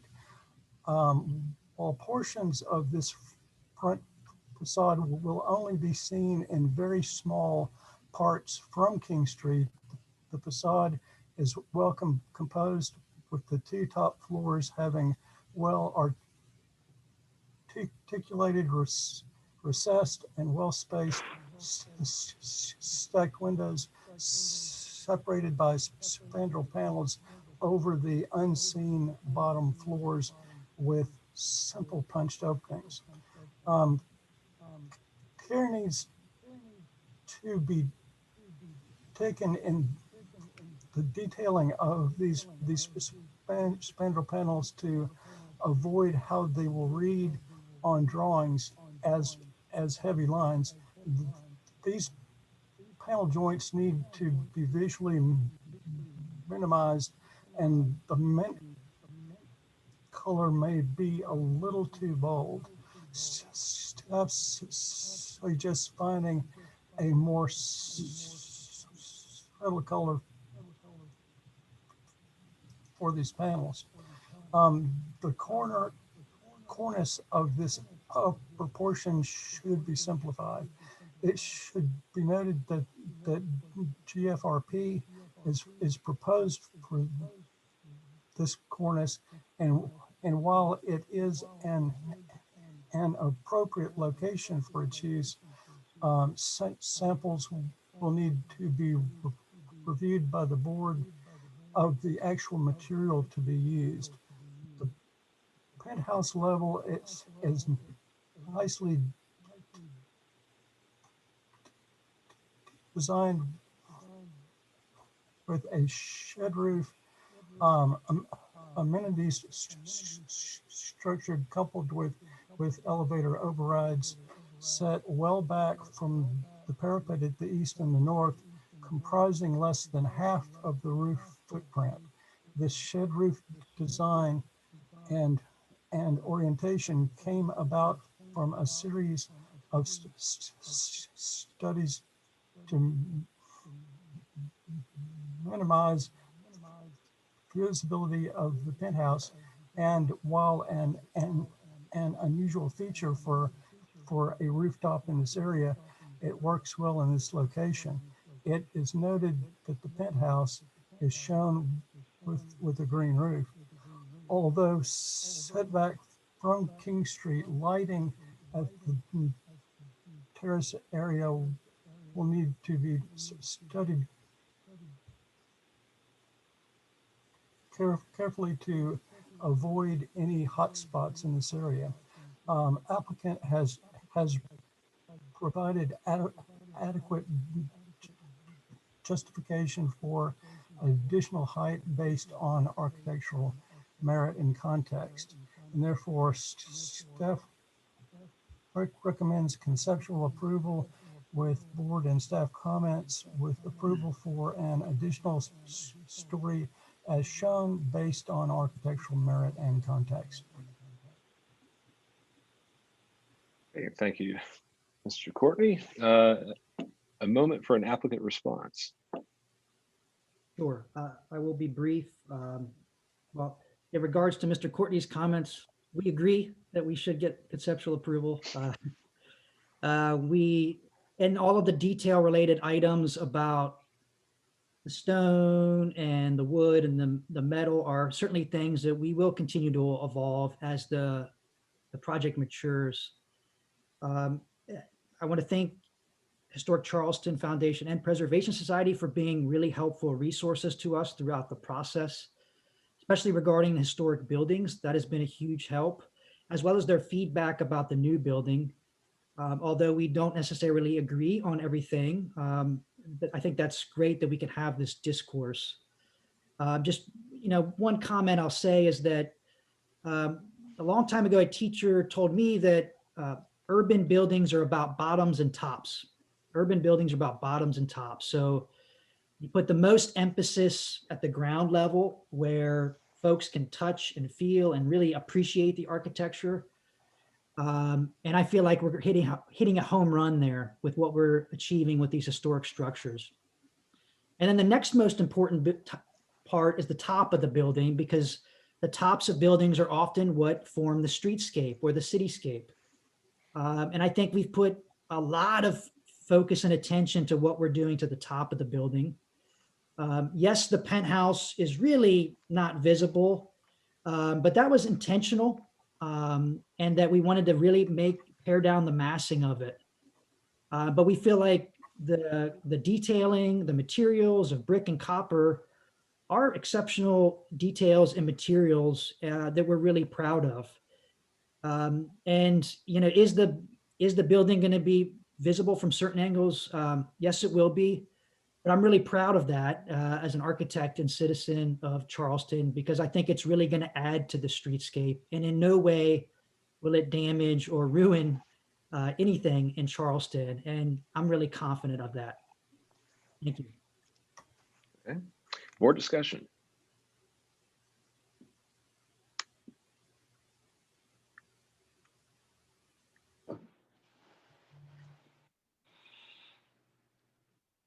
Well, I may jump in to this one first, if y'all don't mind. I do appreciate the level of effort that's gone into the presentation. I'll start with the historic structures, and y'all have got one of the most significant Romanesque facades on King Street within this project. And I appreciate the research y'all have done so far in mining the history of 363, but I think a lot more needs to be done if y'all are going to set about a restoration of the building. Staff is correct. The 1892 article that references finely wrought columns, that does not, using the language of that time, that does not indicate that those were iron. It's likely that they were wood. They might not be the same columns that are there today, but I think more research into primary sources is necessary, because while Bob Stockton is a great historian of Charleston, what you've got there in that article from 81 is a secondary source, and you need primary sources. You might not find much in photographs, but you need to look, and you also need to pay attention to the physical evidence that you can find in that building. Patterns of ghosting, material evidences, careful selective demolition like staff was suggesting are really vital to understanding what that facade should be like. Right now, the proposal is fairly conjectural. And with a facade that's notable, even though it's a category 3, it's really important that you undertake that effort. Now, when it comes to the new building, oh, and by the way, I don't have any problem with the hyphen. I think it's fine. Now, with the new building, well, this is a trick. I mean, it's a nicely composed facade. It's not objectionably masked. It's just that in preparation for this, I went back to the ordinance that the city adopted, and what the ordinance says is that architectural merit means a project that reflects exemplary architectural and urban design, utilizes the highest level of materials and finishes, and contributes to the public realm. In short, I don't think this proposal does that. It's nice that 7th story is set back. You're almost at a 6.5 story proposal as a result of that. But when you view it from Marion Square, the massing of this proposal just blends into the massing of campus center apartments, and it really disturbs the proportions of that entrance to the King Street corridor. And even though it is proposed to be built out of brick, looks like the materials are pretty good. They're just not excellent. As I read that clause in the ordinance, you hear some pretty emphatic language, exemplary, highest, and that I was around when we adopted this ordinance, and I remember the discussions that underpinned this piece, and it really is for the very best of the best. And while I appreciate the restoration efforts that are going into King Street, a sensitive restoration of those facades, according to the principles under which Charleston operates, well, it's all a prerequisite. I actually think that the PSC is onto something, that really this proposal ought to be knocked down to 5.5 stories, as we have the right to do as a board, to further limit the massing towards the east, as would be most visible from Marion Square in particular. I don't think this project is anywhere ready for approval. I think if we defer it and don't specifically reject the height question and even go further and impose a reduction of a 1/2 story, then we're going to do this project a disservice, because we won't be sending a clear message. I really think it ought to be denied for height, with instruction to reduce it by 1/2 story to 5.5 stories, and the remainder of the proposal deferred.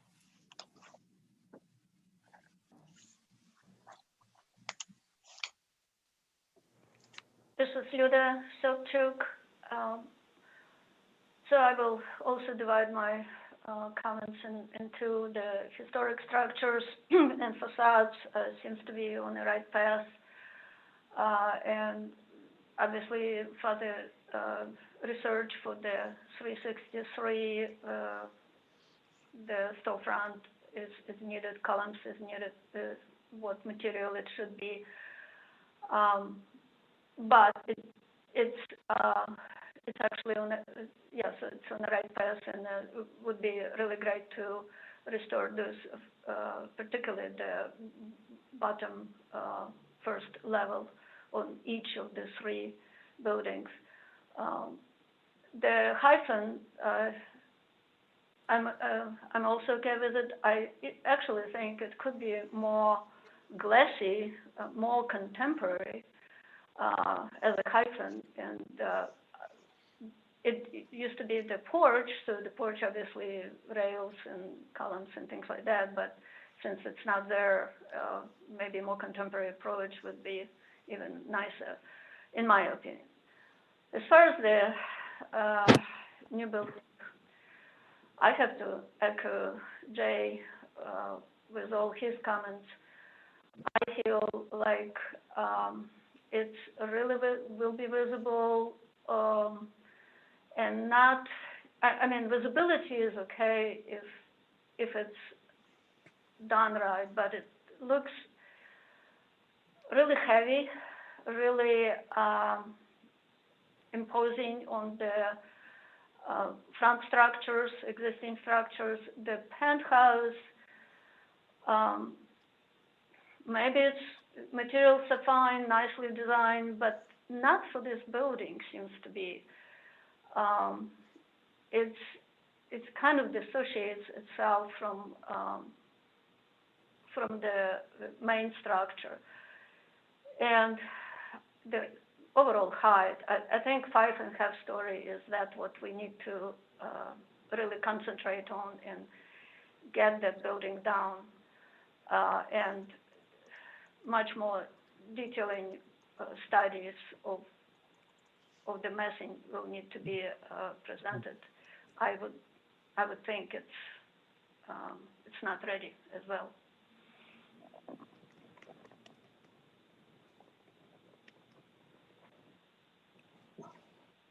I'm done.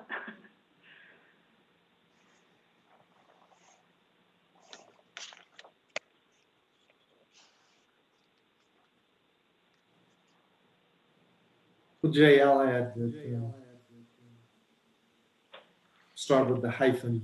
Stephen, the one picture you showed that appeared to be nighttime, and maybe the glass was illuminated from the backside. When I looked at that picture, it made me lose some of the identity of the buildings on either side. But when I looked at it in the other portions of the plan, I felt differently about it. So I'm mixed on the hyphen. I also believe that today, I certainly could not vote for the additional story. And prior to this meeting, considered about the reduction in height also.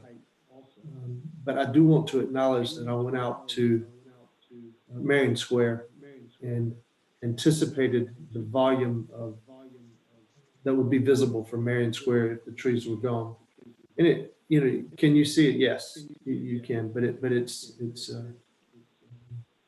you have to position yourself in order to do that. And I just wanted to acknowledge that I went out there and took time and looked at it, but you can see through it. It is, I find it over, I believe that it felt like it was overwhelming at the 7 stories.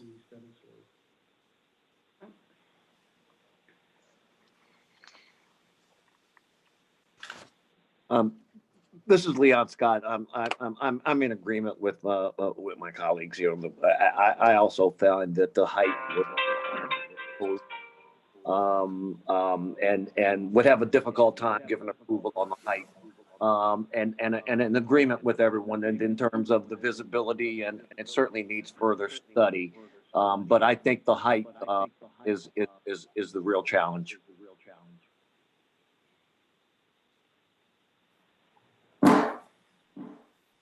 Okay, any further comment or a motion?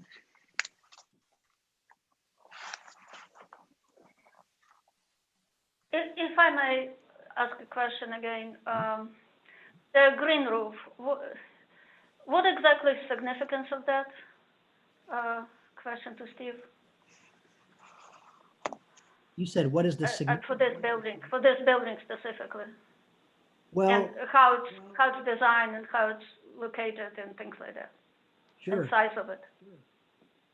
With the city's new stormwater requirements, it's becoming more and more difficult to meet what the requirements are. And most people are burying a big concrete tank underground, which we're going to have to do some of that as well. And this is a great way to address stormwater in a more aesthetically pleasing and sustainable way. That's just it's an awesome feature.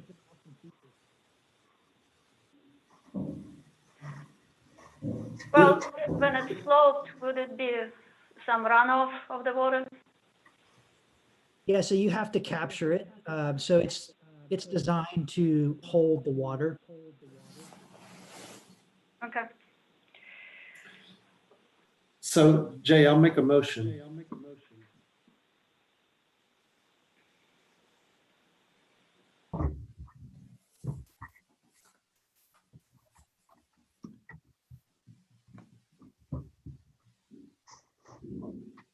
And I'm torn because my instinct right now is to move to the 5.5 stories, but because of my respect for Steve and the fact that it would be worthy for him to have the opportunity to make the building height the 6 stories.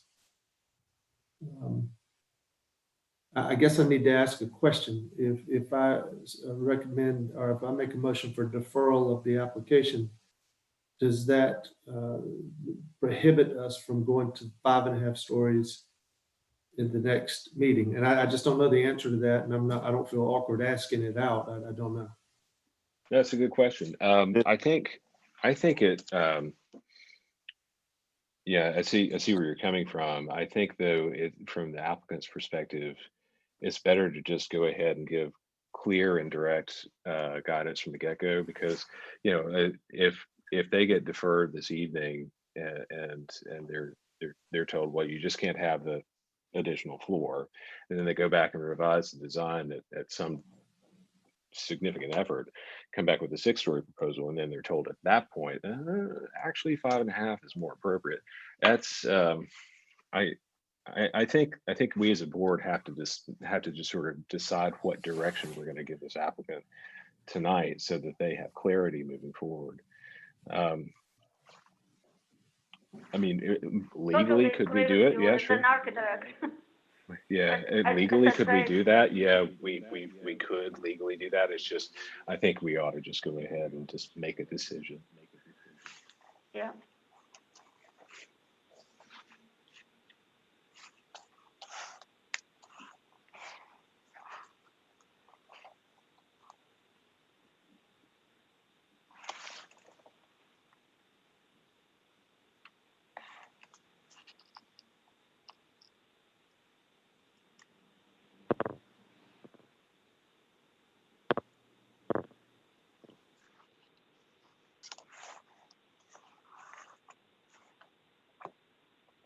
Well, I'm gonna say this another way then.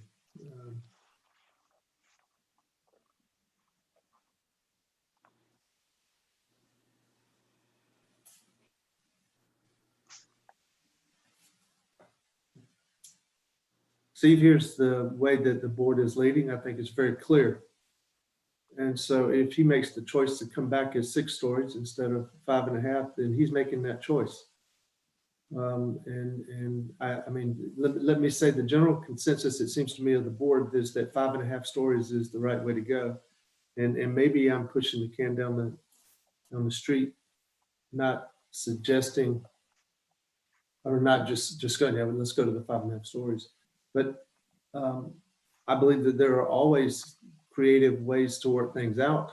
And I will tell you that I'm not sure that I'm going to be moved to keep a 6th floor, meaning I think it's appropriate to go to the 5.5 stories. I do.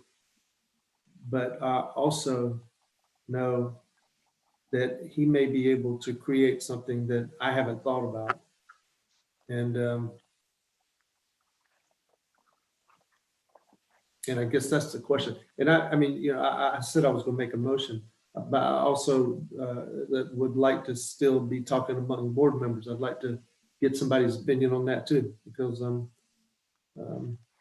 I believe it should be 5.5 stories, but I also believe if we end that right now, we might miss something that would be great. I don't see it, but thoughts. This Leon Scott. I'm also in agreement with the 5.5. And if I mean, I just don't know what's the best way of doing that. Well, I think, Leon, you can just make a motion and say it's 5.5, but you know, and that's it. Okay. So now if we make a motion of 5.5, now what does are we deferring it, or what are we doing? How are we able to still come back with 5.5? Well, the way you would structure a motion like that is to defer the height of the project, taking into consideration board comments regarding 5.5 stories. Okay. That you can do that. I mean, what the conversation that's going on right now would either be that height, scale, and like I think it would be important to address height, scale, mass, and general architectural direction somewhat separately, because we have differing. You know, we're very concerned about the height, but the massing isn't as critical, and the general architectural direction seem to get the least critique. But it sounds like y'all are moving towards some form of deferral. And if we want to give the applicant specific direction on the number of stories that we think are appropriate, we just include that as a board comment. I think actually the massing is also an issue because of the 6th story. Okay. You know, so it's kind of halfway through with detailing and architectural direction. But if we reduce to 5.5, we will also address the massing as well. So.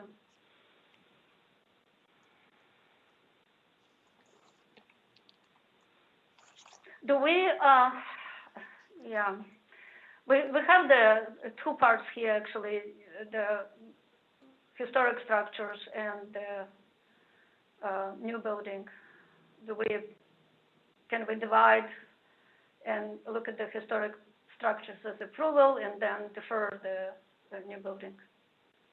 Sure, a split motion is perfectly, you know, whatever makes it most clear for the applicant. Sounds like a split motion might do that. That I think. So next time we just pretty much look at the new building. That would be correct. Rather than go through. Ludo, by all means, please make a motion. Okay, I'm going to try.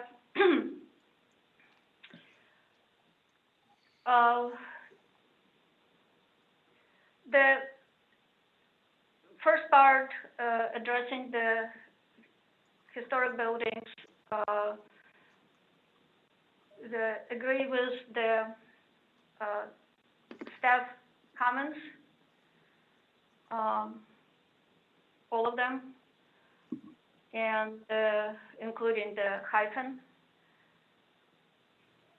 And I will move for the conceptual approval of that part.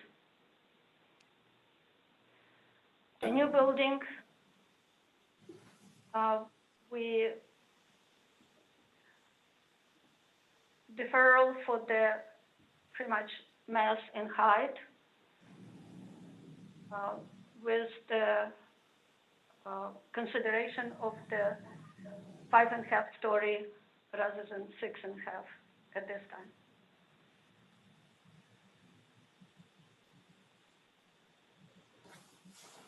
Okay. So let me recite this back to you to make sure.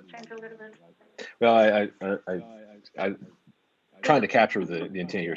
So what I have here is conceptual approval of historic buildings, including hyphen, with staff comments. Deferral of mass and height of new building, including board comments regarding 5.5 stories. Mm-hmm. Correct. Okay. All right. Anyone wish to second that? This is Leon Scott. I will second. Okay. So we have a motion made and seconded. All right. Mr. Metters, how do you vote? Nay. Was that Not in a favor. yay or not? Nay, nay not or- in favor. Okay, thank you. Ms. Subject. Yay in favor. Okay. Mr. Scott. Yay in favor. All right. And the chair votes yay in favor. The motion carries 3-1.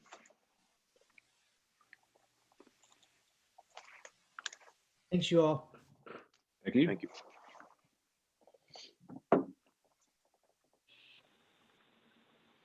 All right, ladies and gentlemen, item number 3 on the agenda is 102 President Street. Applicant is requesting conceptual approval for new construction of a 6-story mixed-use student housing development, requesting 1 additional story based on architectural merit and context. Some context photos.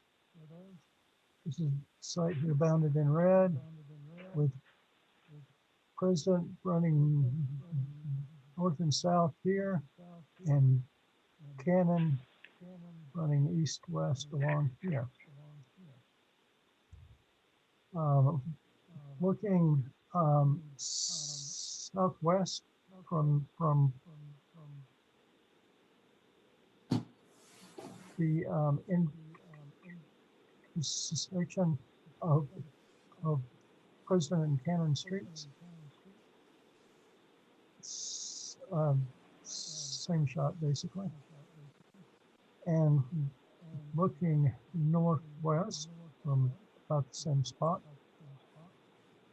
Looking west on Cannon.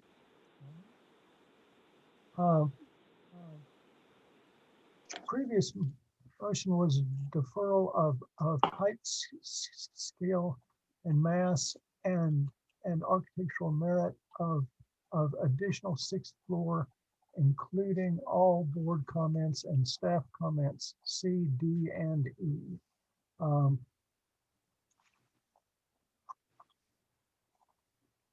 Previous board comments included that this is a pivotal corner that MUSC and hotel developments from the bridge and going east is residential, which one to lead? Question mark. Architectural, it is nicely detailed, solid urban design, but hard to digest having it here. It's massive. Fifth floor could be lighter looking, and colonnade needs to be consistent.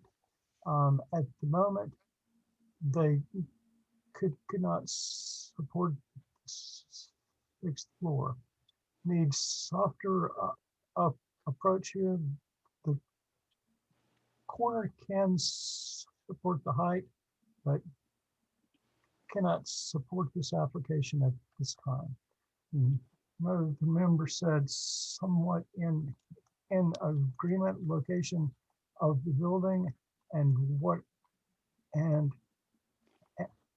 what a great many residents have said being blocked in. All it exists right now in good conscience can't support it.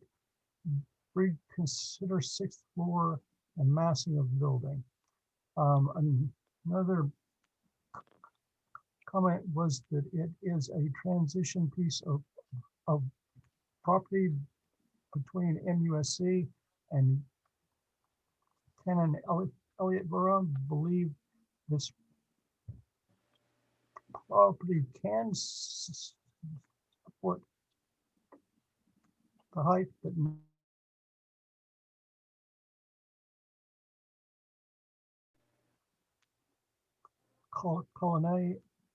colonnade, they said that the base needs to be more bold. Appears to be top heavy. After the discussions we have had, may be a good time to defer this application.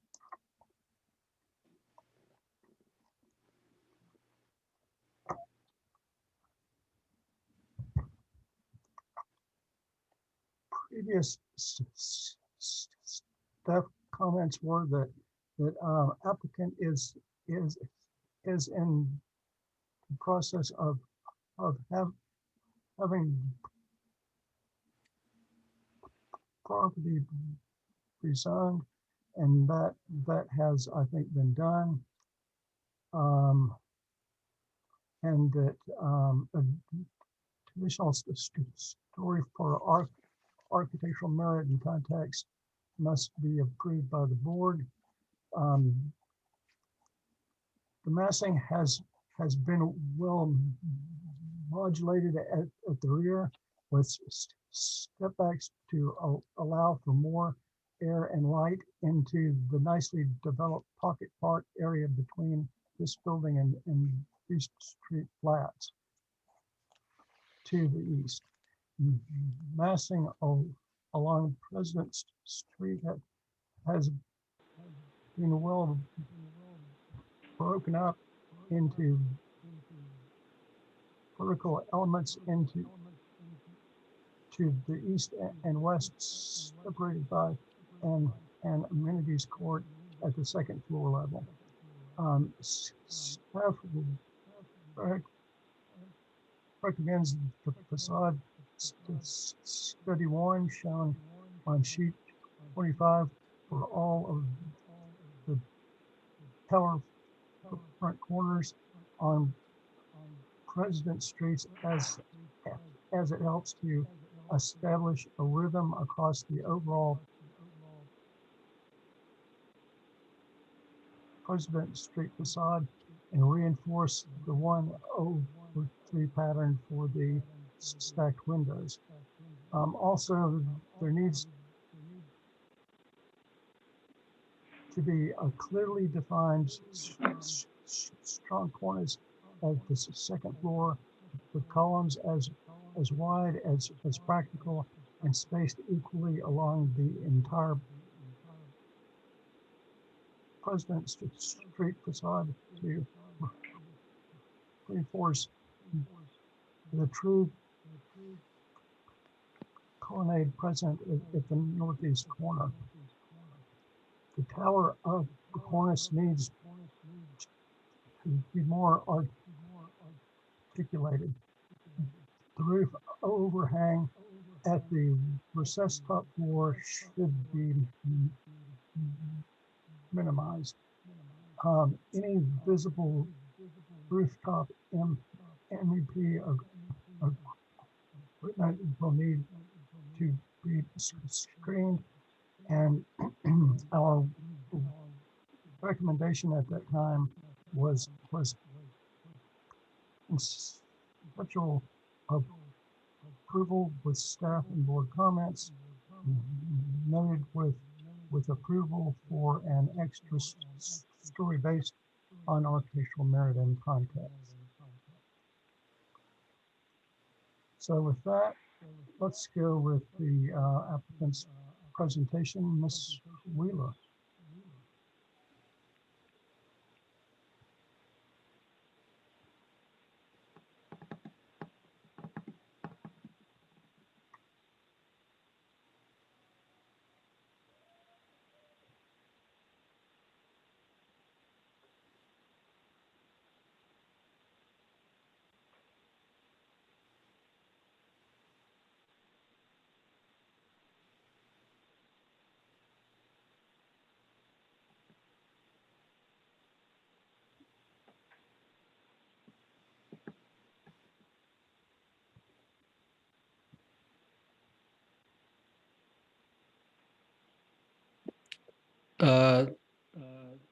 This is Josh Vogel. I'm represent the ownership. It appears I'm getting a text. And Linda, can you unmute 843-577-2163? Yes, just a sec. Thanks.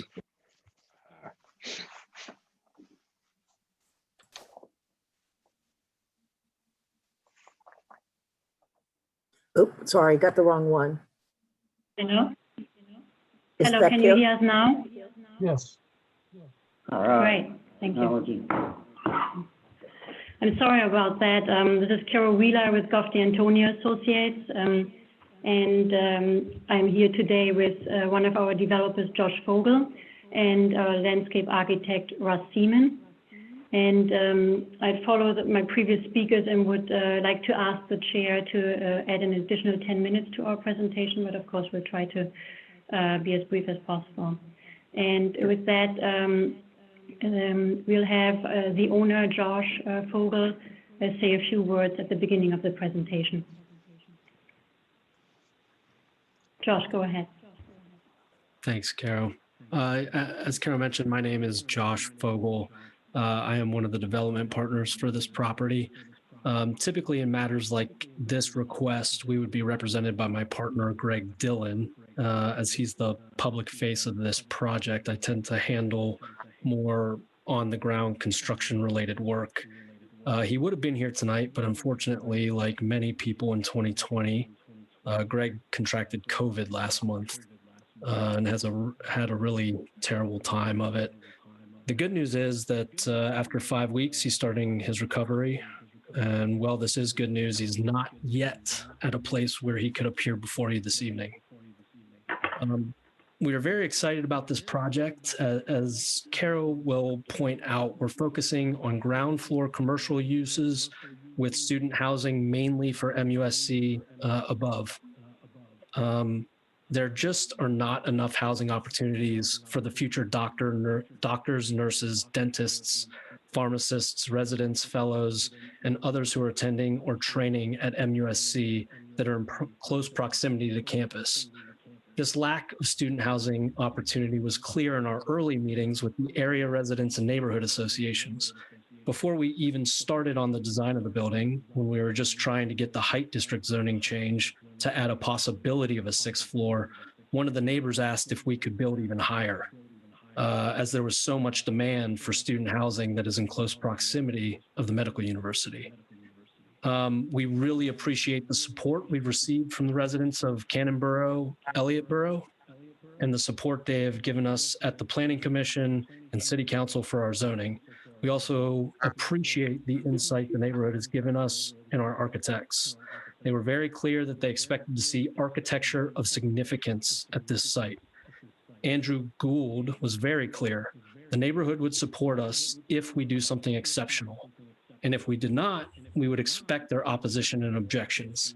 I'm proud of the work our architectural team has done with this site. I'm appreciative of Marion and Andrew's input and the input of their board and members. We have worked hard to gain neighborhood support for this project and the additional floor. An emphasis was placed on the highest quality materials and exceptional detail shown, all of which went beyond our initial expectations and budget. But in seeking the sixth floor, our architects and our neighborhood association were clear. This level of quality and detail was expected. Our property sits at an important intersection. Going down President Street, it signifies one's arrival into the medical district. Headed from West Ashley, it marks the end of a series of parking garages and makes it clear that one is nearing a residential neighborhood. As such, it is a transition zone. We've designed our ground floor to take advantage of that transition, that intersection. Our hope is that it will create a sense of place with restaurants and shops to support both neighborhoods and bracket that transition between residential and medical and contribute to the public good. I hope that each of you are as excited about this project and its architecture as I am. The Goff D'Antonio team has drawn something special. And I hope that you can see and appreciate our vision for this project, both from a use standpoint and architecturally. And most importantly, I hope that we'll earn your support this evening. Thank you. Thank you, Josh. I will continue to talk about our architectural changes we have incorporated since our last meeting. And before that, I'll talk a little bit more about the context. If you could skip to page 4, please, Lawrence. As Josh has mentioned, and as the BAR has stated in their comments the last time, our site is a transitional site at the entry to the Cannonboro-Elliottboro residential neighborhood, but also it signifies an entry to the more urban MUSC district. So the bottom 2 pages show a diagrammatic aerial view that shows the uses, that shows the different areas that our property is bordering, the property shown in red. And what Josh has also mentioned is that when you enter the site from West Ashley, you pass a row of parking garages that are 6 stories and taller. And then you arrive at our site. And to the south of our site, you see at the bottom right image, we're basically nestled within the the higher density MUSC district and a row of parking garages. Next slide, please. If we move a little closer to our property, you see the existing parking lot that has been vacant for over 30 years and wasn't being able to be developed and is an eyesore to the neighborhood. That parking lot is bordered by 2 broad streets, President Street and Cannon Street. And to the north of our site, we have a drainage improvement park that is a city project that leaves a little bit more breathing space right in front of our site as well, and puts 120 feet between the north of our property line and of our property and the next adjacent lower residence. Next to that, we'll expect 3.5 stories future townhouses also to the north of our site. And then to the east, we have the B Street Flats building that's shown at the top left of the page. This is a 4- and 5-story building that was designed as a motel and has been converted to a condominium building that is mainly renting out units. Adjacent to that is an MUSC research building, a 4-story building that appears more like a 5-story building due to high floor-to-floor heights. And then to the south of our site, we have a paved parking lot that belongs to the B Street Flats property. And to the west of our site, we have a 6-story parking garage with a helicopter pad that is covering the entire block along President Street and Cannon Street. Next slide, please. a few more context images. Since we are asking for an additional floor for this project, the context is an important component of this request. And at the bottom right, you see the entry to the Cannonboro neighborhood currently, and the parking garage that is adjacent to our site is here seen as basically creating the gateway into the neighborhood as you enter it from the Septima Clark Parkway. And at the end of that building is our site, and we feel that this site needs an iconic gateway building to properly address the entrance into the neighborhood and the MUC.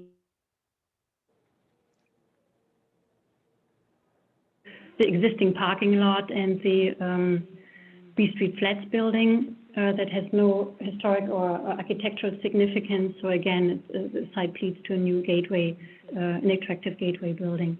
At the top left, you see the lower Cannon Street as you approach our site.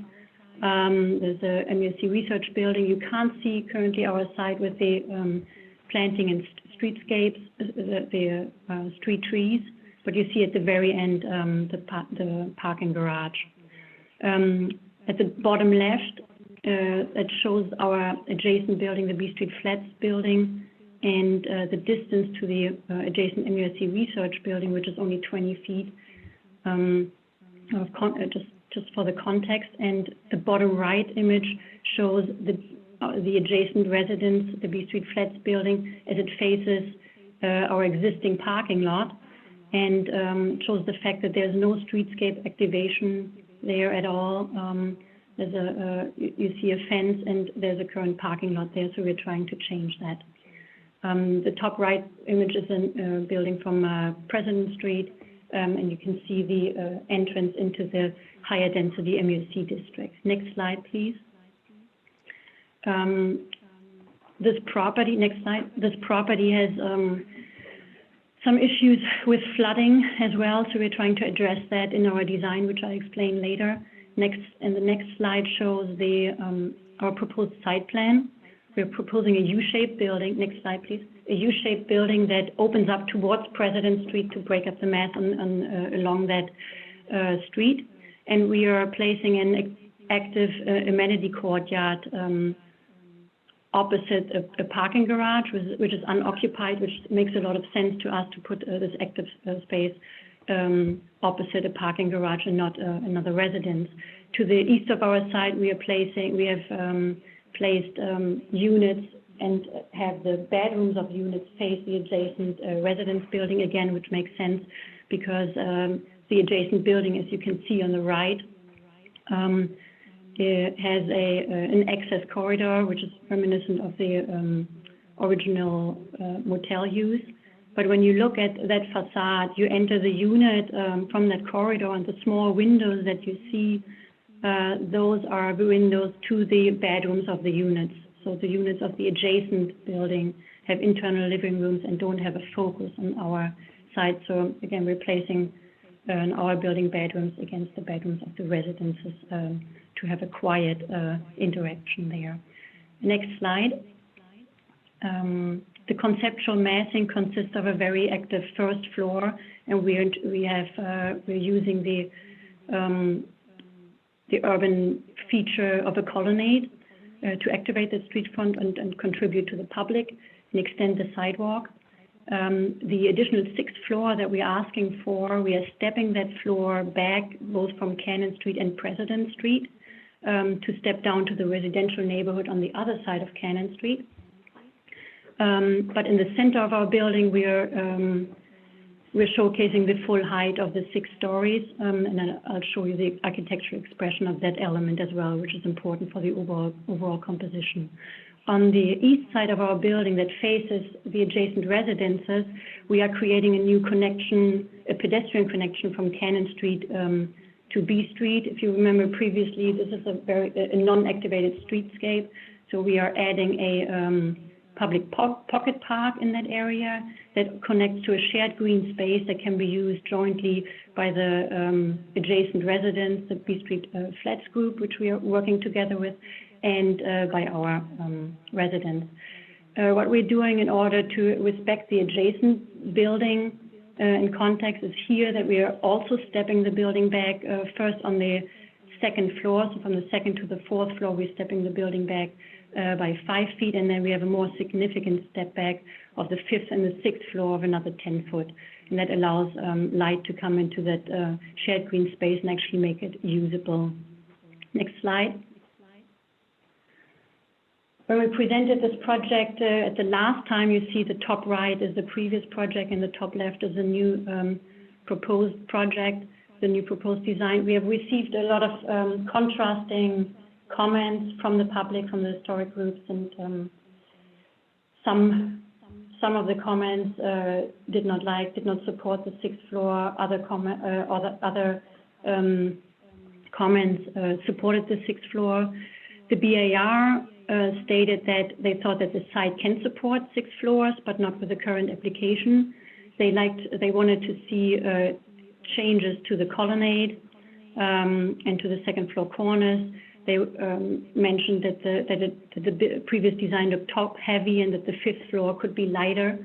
So we have redesigned the facade and rearranged the spacing and the rhythm of the colonnade. We widened the columns and also the spacing between the columns to make the commercial space more inviting. We have strengthened the corners, the second floor corners, to make that colonnade more bold and confident, so that it can carry the upper mass. On the upper floors, floors 2 to 4, we have rearranged the floor plan to better work with a new colonnade rhythm. We have increased the glazing while still keeping vertical proportions, and we eliminated the corner glazing, which was a point of discussion at the last time. It just didn't seem to work with the strict rhythm of the colonnade. So we have taken away the focus from the corner of the building, put it to the center of each building mass, recessed the building mass here, and added balconies that better reflect the use of the building as well. And to address a former board comment, we have lightened the 5th floor. We've reduced the brick corners to the 4th floor line and softened the material on the 5th floor to an ACM metal panel that is still a high quality material, but it allows us to modulate the tectonics of the building and set the create relief and set the windows back and modulate the corners. I'd like to talk about the 6th floor a little bit more, so let's move to the next slide. That slide actually included a couple of architectural precedents that we have studied throughout the design process. I'm not going to repeat all of that since we went through that at the last presentation, but in the second row, the 2 right images show a building that has has a top floor that is not very visible from the right-of-way. So to the pedestrian, it's not visible, but as you move away from the building, it is very visible and adds to the merit of the building. So that is an approach that we are taking here with our building. Also at the bottom of the screen, the last row of images, the second one shows a brick building on Cannon Street that we have taken as a precedent for some of the brick detailing that we have added to the colonnade. Next slide. Next slide. So as I had mentioned, we have studied the setback of the 6th floor so that it is not very visible from the immediate right-of-way. But as you move to as you move around the building, next slide, towards President Street, you can actually see the full height of the 6th floor with that central tower. So we're expressing the full 6 stories here, have added a cornice with a wood soffit that relates to materials on the colonnade. And we've added brackets and general modulated the facade and added balconies. And this center tower, we have also clad that with an ACM panel to create a contrast to the 2 flanking brick towers. And it balances that symmetrical elevation on President Street. The rest of the 6th floor is more neutral with shading elements above the windows to further reduce the scale. but it is generally expressed the same way as the 5th floor with the ACM panel. Next slide. Our focus, next slide. Our focus for the highest level of materials is on the 1st floor at the colonnade. So we have created this colonnade to extend the sidewalk and create seating areas and create a safe and sheltered space for pedestrians to sit and enjoy an extended public right-of-way. We have added stone panels, stone water tables to the columns and brick detailing. We have a nice wood ceiling, added shading elements and elegant lighting and a large amount of glazing. We're also using specialty pavers. So this is basically an extension of the public realm into the building and contributes to the public realm. Next slide. This is another corner view again. This is the view from, you can go to the next slide. As we move around the building, we have made some adjustments to the south elevation, continued the four-story expression and pushed the stairwell back. These are views from Lower and Upper Cannon Street showing the Gateway building on that side. Next slide. That next slide shows the improvements on Cannon Street with the wider spacing of the colonnade, a larger pocket park for public use, and the addition of the balconies on top. Next slide. At the last meeting, there was concern about that shared green space that we are proposing and that we are working together with the B Street Flats group. And there was a concern that that space would look like, would create a cave-like feeling. And so we are showing you an actual rendering of that space, how that space would feel like. It doesn't feel cave-like at all. We have created this double step back that is very effective so that you can hardly see the 5th and the 6th floor. And the side section below also shows how we are providing a much wider space between our building and the B Street Flats building than the adjacent building on the other side. So we are providing a step back of the distance between our buildings is between 20 and 40 feet, and on the top floor where we step further back, we have step back or an additional 10-foot step back here. And it's important to note that when you're actually in the B Street Flat apartments, you cannot see the 6th floor as you look out of the bedroom windows because of the way we have modulated the 4th floor corners. And the next slide, I'll have Russ Seaman briefly talk about the streetscape improvements that we're planning with the development of the site and a few more details on the shared green space. Russ, if you could take over and briefly talk about that.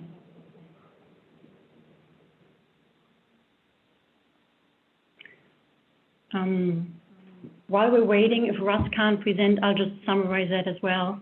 In terms of streetscape improvements, we are providing wider sidewalks with the additional 6th floor. We need a minimum of 10 foot, and we are providing 12-foot sidewalks on Cannon Street and wider sidewalks on President Street.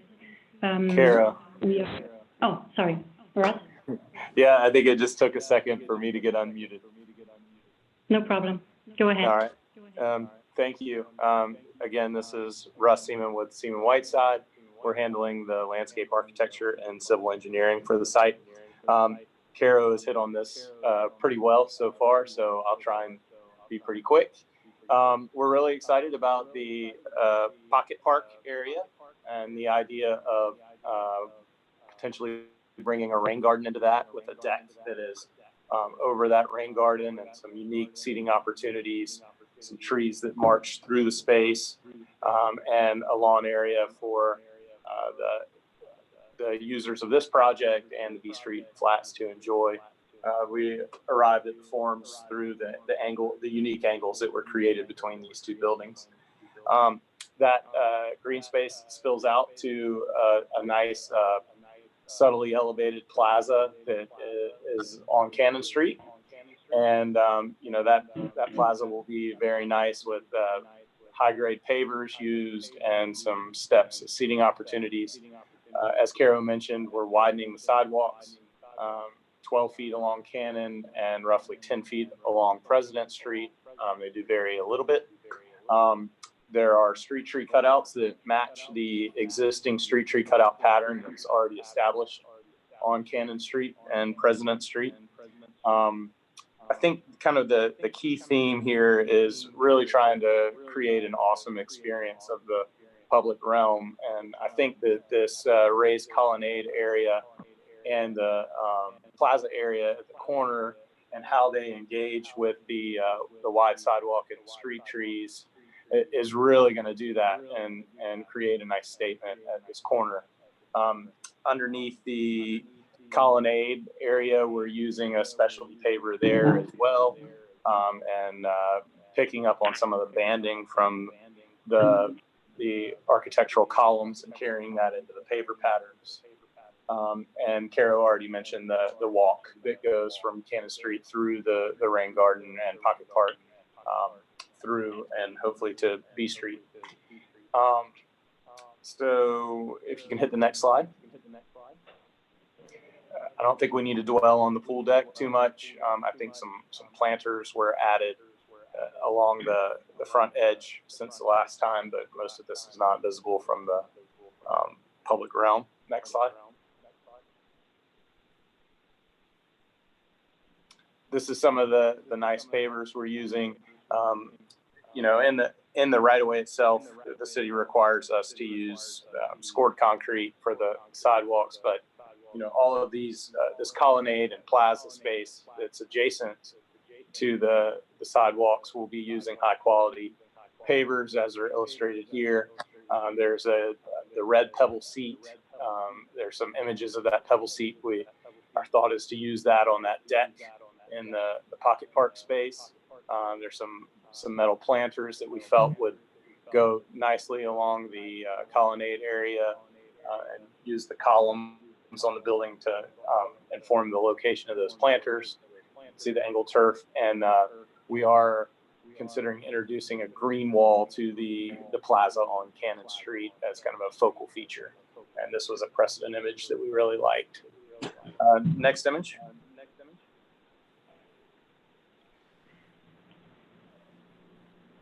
This is some of the landscaping, just to kind of show you what we're thinking, but it's, you know, we're thinking of a real contemporary approach with clean hedges, masses of plants, using naturalized and native, and using grasses where we can on the roof. Next image.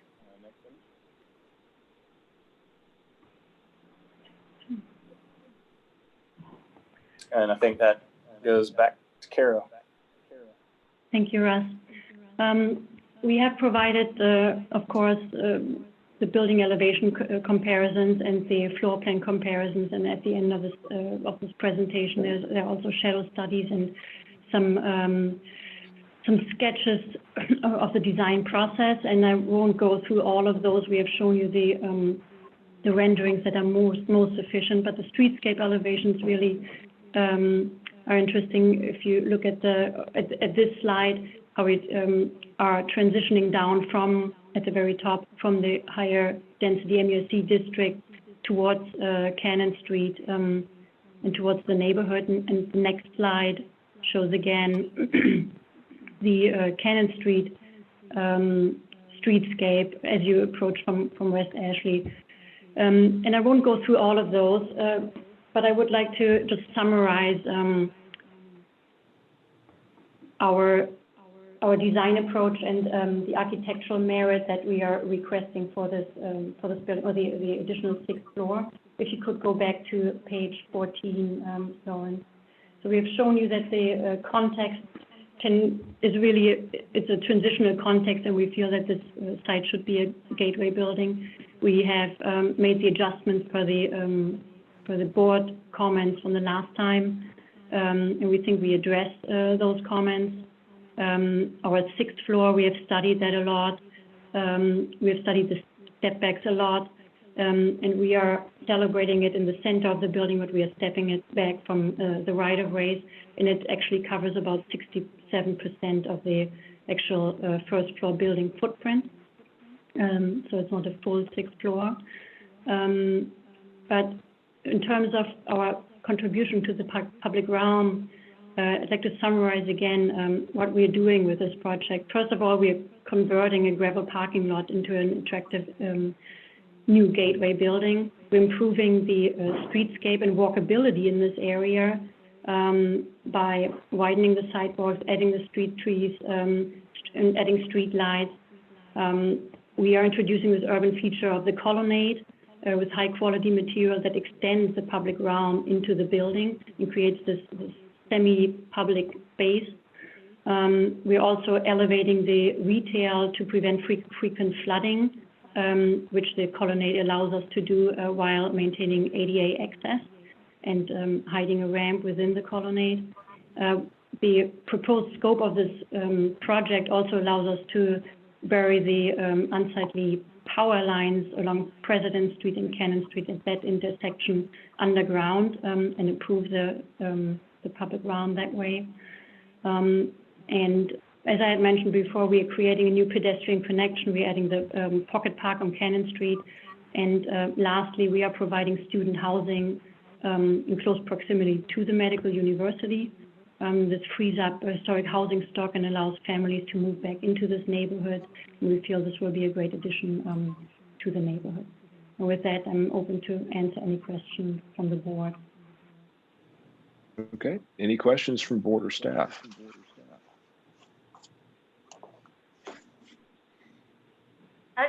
This is Yulia Sobchuk. I have a very quick and small question. The balconies, are those true balconies? How deep are they? They are right now shown just as a, I think, 18-inch balcony. So it's more like a balconette or Juliet balcony, but you can open the doors and let the outside flow into the space. Second question, floor to floor above the first floor, floor to floor height, is it the same? It is the same as previously, which we need in order to maintain all the required parking on site. It is 20 foot, and we have increased the corners and modulated the corners with elegant brick detailing to basically create a stronger base. So we have lowered that corners that changed the proportions of the colonnade a little bit, and, but the floor to floor height is the same. Yeah, I'm just referring to the second floor glazing.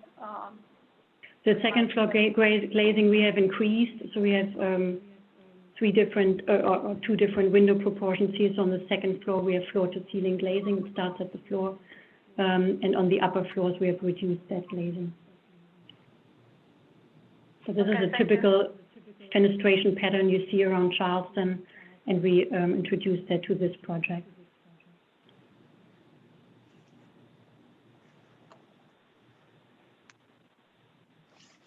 Okay, any other questions? If not, we will move on to public comment, starting with the in-person commentary, and then I've got several letters to read in. Jay, I think we were going to start with the letters and then go to the in-person commentary. Okay, let me flip over to that. All right, so here we go. There are a number regarding 102 President Street. Thank you for the opportunity to submit our comments. We own property next door. Having reviewed the proposed structure, I am concerned with the following. One, the overall size of the project is simply too overwhelming from this corner. Two, given that most of the neighborhood homes are 1 or 2 stories, I'm concerned about the height. 3, this very large footprint of this project is too large to warrant a 6th floor. 4, I don't understand why the side facing B Street appears to have no setbacks. I'm not sure if that's accurate. It does not match the architecture of the rest of the building. Jeff and Amy Marks, 40 B Street. This from James Lindley on Oakwood Drive. Thank you to the board for considering public comment on this project. I'm a homeowner and board member at 40 B Street Flats. I was among many who voiced a concern for how a large project like this, given the massive footprint and unwarranted height, would be overwhelming for this part of the neighborhood. It would loom over the street, our own condo building, and our single-story and two-story neighbors. Not only this, but the southern elevation that faces B Street has no tiered step backs like the other sides. It's simply a straight 6-story wall. Cannon Street's north elevation is not much different, with only a minimal setback. The mass and height of the project remain exactly the same, just with a few changes on President Street to aid in the claim that the 6th floor isn't noticeable. The pictures in the presentation show otherwise, as the 6th floor is very noticeable from all vantage points on the street. Please deny, not defer, this attempt to add a 6th floor. Please defer the project due to its mass and scale. Now, Robert Hager on Paul Revere Drive. My name is Robert Hager, and I'm a lifelong Charlestonian. I bought a condominium at 40 B Street Flats and use it for personal office space. The proposed building for this parcel is extremely massive and completely overwhelms the corner of President and Cannon. Please consider the effect of this building is going to have on the owners of 40 B Street Flats and the overall effect on the adjoining public realm. Many times while building in this beautiful neighborhood, I would frequently hear the word scale and the importance that buildings have on the public realm. So to sum up my comments, the proposed building is totally out of scale. Phyllis Westberg, 40 B Street. I own 121 40 B Street Flats. The proposed 6-story mammoth building dwarfs the neighbors, blocks sunlight, and creates a presence which utterly destroys our neighborhood. Not to mention significant traffic congestion. I strenuously object to its in-your-face proximity to me, its huge 6-story height, and its massive size. Please deny permission for this size building and preserve our residential neighborhood. William Olasov at Arabian Drive. My wife and I own a unit at 40 B Street. The proposed building at 102 President would be a tremendous detriment. 102 President as proposed is just too big for the site and would not fit with the surrounding properties. The size or height and mass and positioning so close to the property line would allow 102 President to loom over 40B, diminishing value and appeal. Luke Fisher, 11 North Road, also an owner at 40B. The height, scale, mass, and close proximity of this project will dwarf our buildings and our neighborhood, and I believe negatively impact the quality of life of our residents. The rezoning from 4 floors, previously allowed, to 5 floors, now allowed, as well as the request for a 6th floor in this current submittals, creates the potential for a project that does not fit the current character of the neighborhood. Kelly Rainwater. We own a unit at 40B and strongly wish any new construction not exceed the scale of the existing structures to maintain the character of the area. Patrick Hill, in regard to the proposed development of 102 President, I'd like to inform the board of my disapproval of this project. Even in a redesigned state, the building is overwhelming. Its size and mass are way off balance with the scale and nature of the existing neighborhood, dwarfing all surrounding buildings. This project isn't in line with what the neighborhood and Charleston are about. Please turn down this request. All right, Sharon Delaney. I'm a resident of 40 B Street. I love my neighborhood. I have been following this project and have a few concerns. One, if they went and got approval for 5-story building, why are they presenting a 6-story building? The 6th story has no architectural merit. 2, is it okay to have the architect that is presenting the project be able? That's not really pertinent. 3, it is a massive structure in my neighborhood. They're pushing for a 6-story for purpose of economics and not architectural merit. Deanne Lucas, as currently designed, this proposed project is too much mass for the block. It would be the largest mass and tallest property on the block. It would set a precedent for any future buildings on the block or the surrounding blocks. I think that if this design looked more residential on the exterior rather than commercial mass, and if it were only 5 stories as previously approved, it would be a better fit for the surrounding Charleston single house property. Ellen Harley on Wentworth Street. 102 President Street, requesting additional height. I write to oppose the addition of height. I am concerned about the potential adverse impacts of the proposed height and mass for 102 President Street and its adverse impact to the Cannonboro-Elliottboro neighborhood. Please carefully consider these requests and their effects on the future of Charleston's historic districts and vote no on lifting the height limit. Okay. Keshav Kendran, also at B Street. This project will reduce the value of nearby homes. The immense height of the project is the main point of concern, and plans to move forward with the building's 6th floor should be halted for the benefit of local members of the Charleston community. Kathleen Rivers at 20 Atlantic. We continue to cook the goose that laid the golden egg. This was read in for the previous application as well. I urge the BAR to examine extremely carefully any and all proposals that continue to push the boundaries of this city beyond sustainability. I question the mass and population of these projects as well as the height. Dick Downey, I am a member of the Preservation Society of Charleston. I oppose the applications for additional height. There's insufficient showing of architectural merit. The historic nature of the surrounding property should be carefully weighed. Then finally, Allison Owings. The abuse of height restrictions and the sprawling change of Charleston's historic district has to stop. Okay. Oh, I'm sorry, one more. I apologize for that.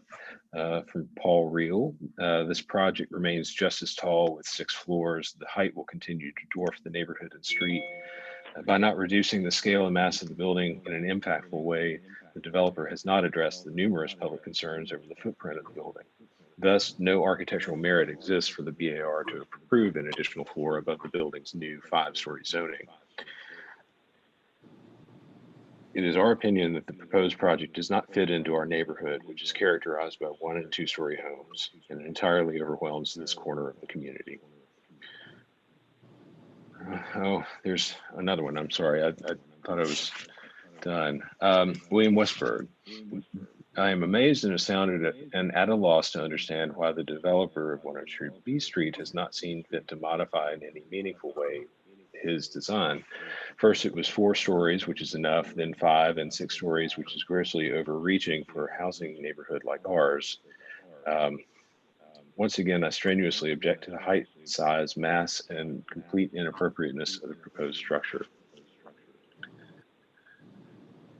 Okay, this is from Keith Ward. My wife and I are owners of Tabula Rasa Salon at 125 Cannon. We also own our building and have been in ownership since 2011. Want to write you and express our support of the project at the corner of Cannon and President. This lot has been a bit of an eyesore for quite some time, and we look forward to this project enhancing our neighborhood. Thank you for reading our support and look forward to the future. All right, this is from Melissa Ward. This is the spouse of the previous letter writer.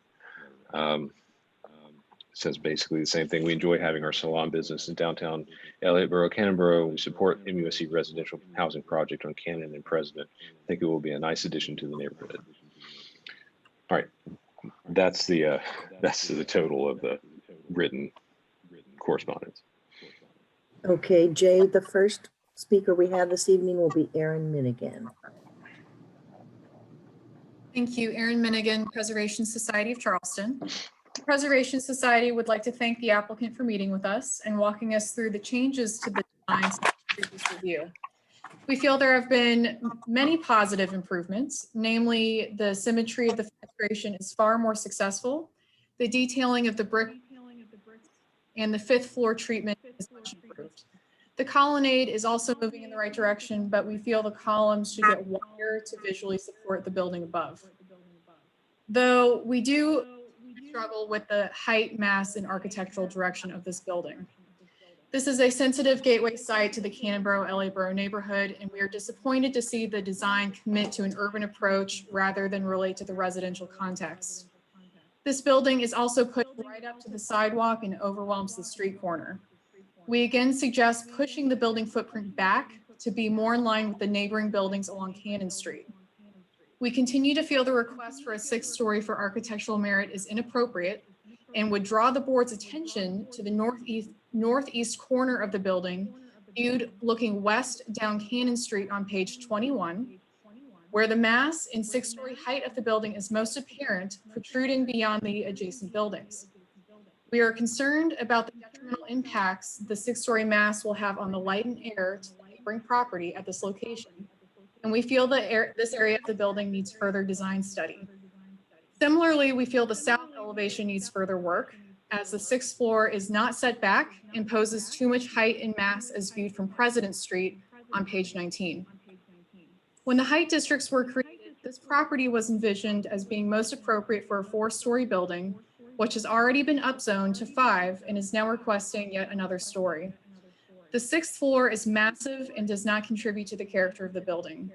We urge the board to uphold a high standard in reviewing architectural merit, which we would argue does not rise to the level of being awarded in this particular case. Thank you.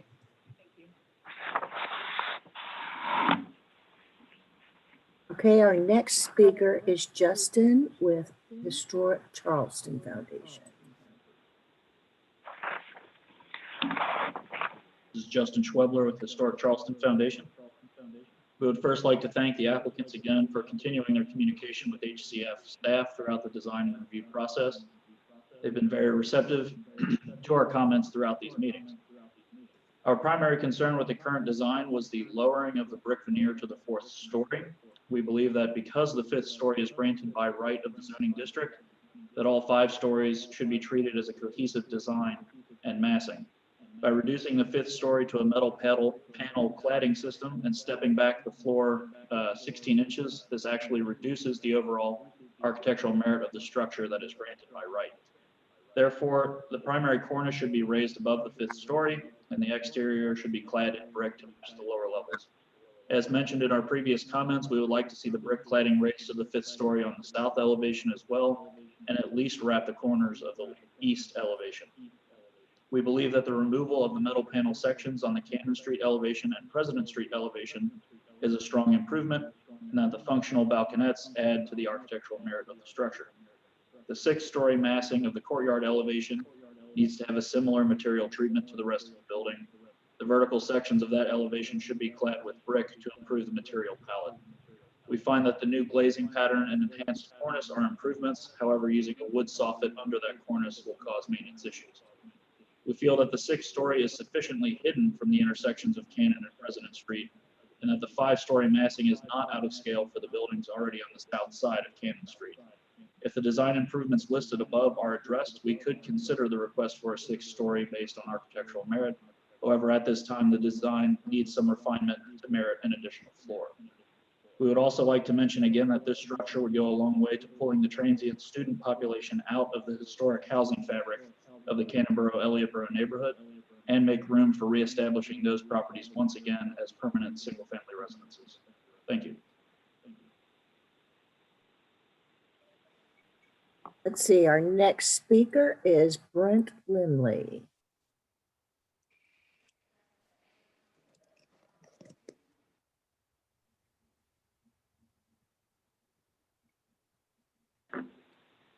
All right, can you hear me? Yep. Perfect, thank you. Thanks to all of you guys for staying late and to listen to everyone. I am the Homeowners Association or the regime manager at 40 B Street. We are a condo complex. We're actually always a condo complex. We were never a motel, as architects suggested. Immediately next door to this project, 102 President Street, 84 homes. So when I speak, please hear 84 voices behind me. We've got homeowners who live here. We have some rented to the members of the community. So there are a number of people with opinions on this project. I've actually had 2 pages of prepared comments to make. And now that I have seen and heard the architect's presentation, I'm actually going to shoot from the hip a little bit and walk you through a few things of concern and a few inaccuracies in what was said. Regarding the green space, that is not a public green space. This continues to be said to you. I understand that the 6th floor is needed Merit needs to be there to have a 6th floor. It needs to suit the public, but it is not a public green space. Over half of what they are proposing is on our land. The fence line that they have proposed is moving our fence. We asked them not to present these images to you because they were not accurate. The access is not accurate. And again, they have shown you these images as if they were things to seriously be considered, but that park is not what is being presented to you. That the intention and the conversations we've had is for a private space there, not for the public. In reference to the step backs, the western elevation, the side facing President Street, that's where you've seen all of the progress being made. I would love to show you guys the southern elevation, the elevation that faces the very busy intersection of B and President Street. It's 6 floors, and a comment was made by the board earlier that someone must be mistaken in the fact that that is simply a straight wall there. It is a straight wall there. It's a 6-story wall. The 6th story has 1.5 feet of setback, but the other 5 stories are all a wall. And 18 inches isn't really going to do much in terms of architectural appeal, especially when you're considering going past the original 4-story zoning to give yourself 6 stories. The eastern elevation has not changed since the original proposal. Nothing there has changed. There's a picture, the shadow study in this presentation will give you between 11 a.m. and 2 p.m. To show when sunlight could be there. The concern of the homeowners has never necessarily been that access would be an issue. The issue has been from any of the front doors where you get sunlight. From this green space where you get sunlight, the architect has proposed turf rather than grass, which is a little indicative of what they know the answer to be. You'll also see on the southeast corner where they're building, they have pointed you to, you won't see the 6th floor from 40B Street, but if you look at the southeast corner, they are referring to our 4-story building. If you get to our 5-story building where the southeast corner overlaps, you will certainly see that.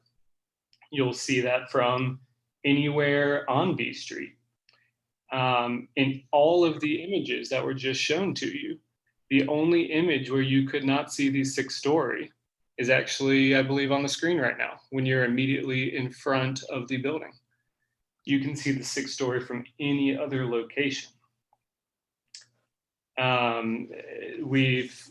We appreciate what they've been working on. We appreciate all of the various concepts. They have worked on the colonnade. They've worked on what has come from the topic of the glazing. All of that has been very appropriate, but in the overall scheme of what is appropriate in terms of merit, what's appropriate for our neighborhood of 1- and 2-story buildings, that hasn't been addressed. They've given you a checklist of things from the staff and of minor topics, but the big topics of the mass and the scale and the height, all the key words that you keep hearing over and over, those haven't been addressed. Having no step back on one side, and even on the north elevation, only having a minor step back compared to what they keep touting as the western elevation, it's not there. You ask them to look at the height. You ask them to look at the mask and the scale. None of those 3 things have been changed. Nothing has changed. So again, I really do appreciate it. And I want to make sure everyone hears that 40B Street as an organization, you've heard all the voices. We appreciate everything that they've talked to us. They didn't talk to us before resubmitting this to you guys. But I understand what they're going for. We do want something on this lot. We would love for this developer to have the opportunity to put something good on this lot. It just doesn't seem like they have proven a point for a 6th floor, and they haven't heard what you said last time and what the public said last time in reducing these 3 main areas. With all of that said, the point here, 40B Street, would love something to go there. We ask that you deny the 6th floor, not defer it. As we saw in the last ones, kicking the can doesn't help. Giving the architects something to go off of would be great here. You know, if it's not a 6th floor, if it's give them 5 floors and meaningful direction of how to proceed, then that would be fantastic for everyone. But we do ask you to deny the additional floor from the original 4 floors that was intended for, and just to defer until they can work on the scale and the mass of the rest of the project. Thank you guys so much. Jay, our next speaker is Marion Hawkins. One moment.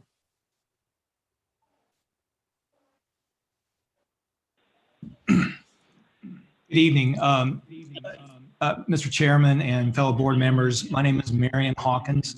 I'm the president of the Cannonboro-Ellerboro Neighborhood Association. We'd like to thank the applicant and the architectural team. They have engaged the Neighborhood Association for the last several months throughout the process. They have presented to the last 3 of our meetings. We appreciate how they have taken our input and improved and revised and improved the design from all of our engagements. This building, I will emphasize, as has been said before, is an important gateway into our neighborhood from the west. And it's an incredible improvement over the adjacent buildings, whether it's the MUSC parking garage, the B Street lofts, and especially the B Street lofts, and overcoming a empty parking lot that's been there for many, many years. Just to also address the B Street lofts, we've never had anyone from there be involved in the neighborhood association. All of our residents have been very supportive of this project. This seems to be an isolated investor owners who are adamantly against this project.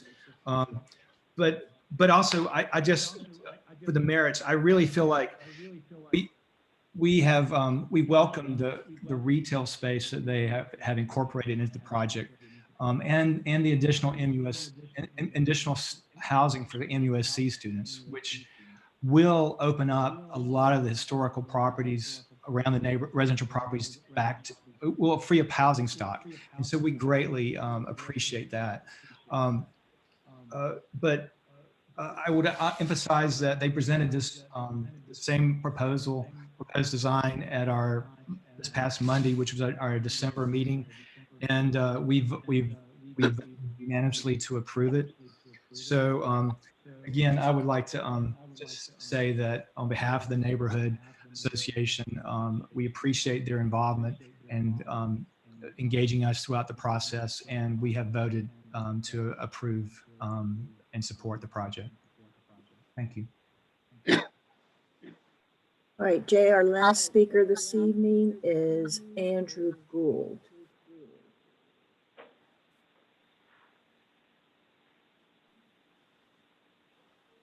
Hello, can you hear me now? Yep. Yes. Hello, this is Andrew Gould. I've been working closely with the applicant and the Neighborhood Association, helping to refine this and helping to gain the support of the Neighborhood Association, help people understand all of the ways in which this project is beneficial to the neighborhood, which it really very much is. This is this corner needs this so much, this unfortunate intersection, and to have all of this housing and all of this retail, it's going to liven up this corner tremendously, which will have a great effect on the scattered commercial life of that end of Cannon Street. You know, and architecturally, I mean, this is such a great urban building. You know, the C-shaped massing, the height of it, it's really in scale for the big intersection, one of the widest intersections in the city, I think. And, you know, it amazes people suggesting that this building is out of scale of its surroundings. Just looking at the aerial view that's on our screen right now, you can see it is very similar in scale to all of the buildings around it. And it's much, much higher quality than all of those buildings. I supported this building last time the board saw it. and I support it far more strongly now. There were some real problems with it before. The corner glazing was quite awkward. The colonnade was awkwardly spaced. I think all of those problems have really been solved with regards to the conceptual massing now. It's a good, honest C-shaped building. It looks confident from all sides. Sure, it has a lot of opportunities for additional detailing, and I'd love to see the balconies, the spandrels, the glazing, you know, achieve some more intricate detailing. You know, I kind of agree with Historic Charleston that it would probably look better if the brick went all the way up to the top of the 5th floor. But these are all things that can be addressed in design development. In terms of conceptual approval, the height, the scale, the mass, this building really has it. It's a good, honest building with a good symmetrical, orderly rhythm about it. And frankly, it's better than what the neighborhood has seen for proposals for large buildings previously. And you know, I really want to talk about how to conceive this question of architectural merit for an additional story. You know, indeed, the ordinance says the best materials, but that has to be understood in a relative sense. I mean, we can't imagine any large commercial building in Charleston is going to be proposed to be built out of precious marble with gilded bronze doors like some imperial palace in Baroque Europe. You know, it's not going to happen. We're not going to see a building made of the best materials. We have to look for buildings that are made of the best materials that we can reasonably expect in this context. And I think we're seeing that here. These materials, this architecture is a lot better than what we realistically see on large buildings proposed for our neighborhood. It's a lot better than the large buildings around it.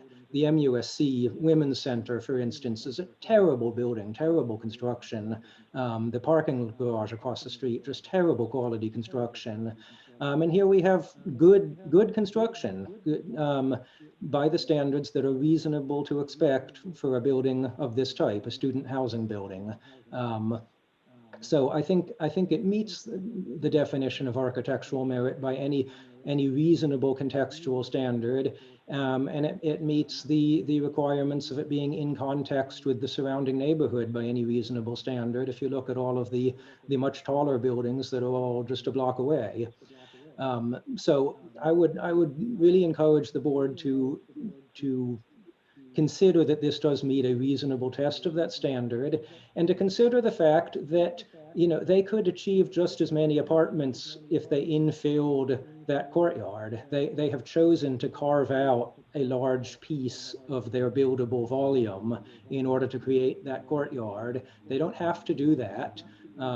I imagine if they lose the 6th story, they probably will do exactly that. They probably will have to fill in that courtyard in order to build enough apartments. And that would be a real shame, because it would be a worse building without that courtyard, without the C-shaped massing.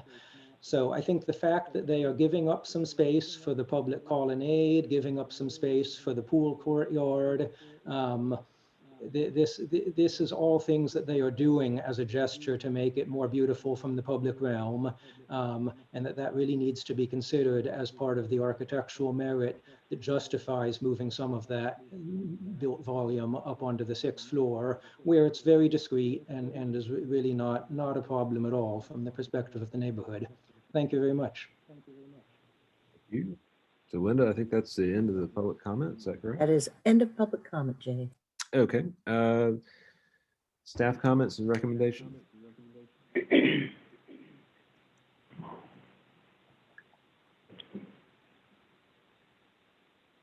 Okay, staff. Make sure that I'm unmuted here, and it seems that I am. So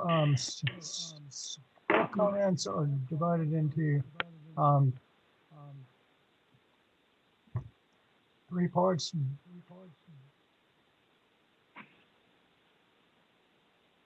General observations, positive design changes, and areas for further study. So with general observations, while similar in footprint and general layout, elements of this project have been studied to visually reduce scale and apparent height. Applicant maintains that this transitional site at the border of medical district and Cannonboro Elliottboro neighborhood calls for a special approach as a gateway building and is requesting an additional floor based on architectural merit and context, which will need to be addressed by the board. B, positive design changes. The first floor base has been made more substantial with a stronger intermediate second floor level cornice and with wider, evenly spaced column and pilasters, establishing a cleaner and more evenly rhythmic colonnade, which has been extended to the south tower and continues visually across the whole of the President Street facade. The very bottom of the building along President in Cannon Streets and at corners now has a limestone base, while maintaining overall massing modulation towards the B Street flats to allow more light and air into a shared pocket park. The primary up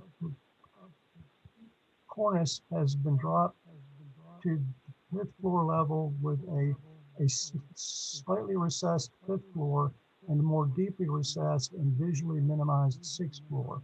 The overall effect is a heavier stone and more articulated brick cladding up to the fifth floor level cornice with lighter and cleaner metal panel clad floors above.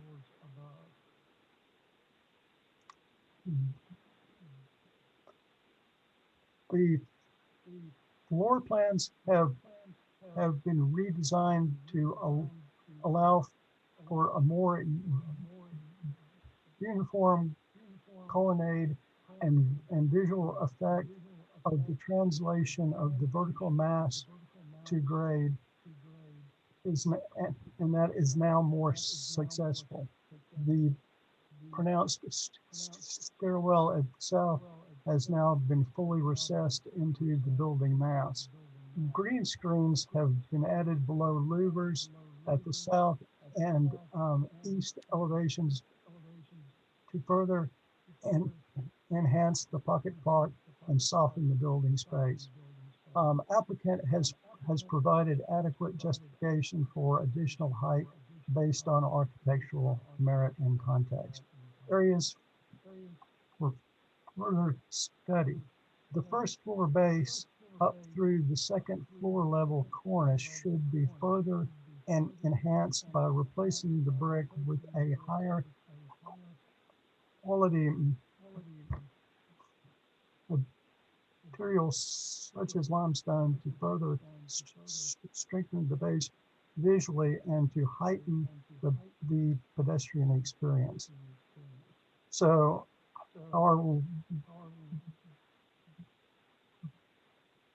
recommendation is conceptual approval with board and staff comments with approval for an additional story as shown based on architectural merit and context. Okay, how about a few minutes for an applicant response? Thank you. Thank you for the wealth of comments from the public and from staff as well. We have created an urban response at that site, and we have shown you in the context that that site can support an urban response and not a smaller scale residential response. We're also understanding that many of the comments that were against the projects are coming from B Street flats. We have from the beginning worked work together with them, and we're continuing that. There are 84 condo owners that it's difficult to reach out to everybody. We have addressed, we feel, the adjacent building with our double step back. We are proposing a shared green space that can be jointly used by both residents. That is not a public portion, but I'd like to also address that the pocket park on Cannon Street, so the portion that is open to the sidewalk at the end of the colonnade, is public. So there is a contribution to the public realm. And we think it is much better to develop the site, not leave it as a gravel parking lot, and improve the security and the walkability in this area than leaving it as it is, which I think a lot of the B Street Flats group owners would prefer. Lastly, I'd like to say that the request for the 6th floor, this additional 6th floor, allows us to make a lot of public contributions to the public realm. And it allows us to use the proposed materials for this building. And there was talk about the 4-story brick expression versus the 5-story brick expression. With our previous design, we have proposed a 5-story brick building with a step-back 6th floor. And we heard the board comments talking about a lighter 5th floor. So with this application, we are responding to board comments that we have heard at the last presentation. And we ask you for conceptual approval. Of course, we will continue to work with staff, with historic groups and neighborhood groups. And we would like to ask for a clear direction from the board that would be most helpful for us. And again, we hope you can support this project and the development of the site. Thank you. Oh, and Josh, sorry, did you want to add anything to those comments? No, I think you did a great job, Carol. I mean, look, as a investor myself, I understand the concern that investor owners have viewing us as competition. But the reality is these are different products, and property values at 40B will go up, rents will go up, just from the contribution that we provide. So I understand their concern, and Brent is doing a great job of representing his dozen or so investor owners. His fiduciary responsibility is in that realm, and I understand it. But I do think that overall, this is a positive project for everyone involved. And great job, Caro. Thank you. Okay, board discussion.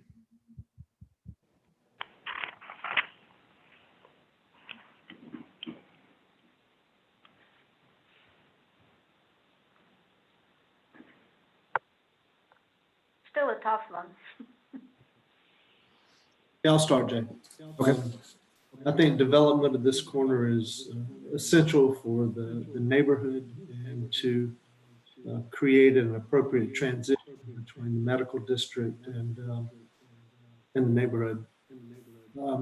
At this time, I'm not in support of an additional floor. But I see substantial improvements from the last application to this application.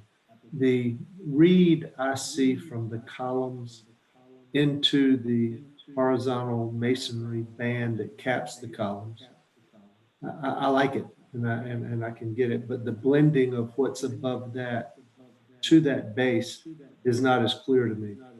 And because of that, I can't support the additional floor. I want to ask Lawrence if he would go back to the photograph, which was an aerial photo, and it showed kind of this building and the surrounding buildings, but you could also see the medical university in the background. And I don't know what the number was. You know, Carol might be able to tell you quickly, but.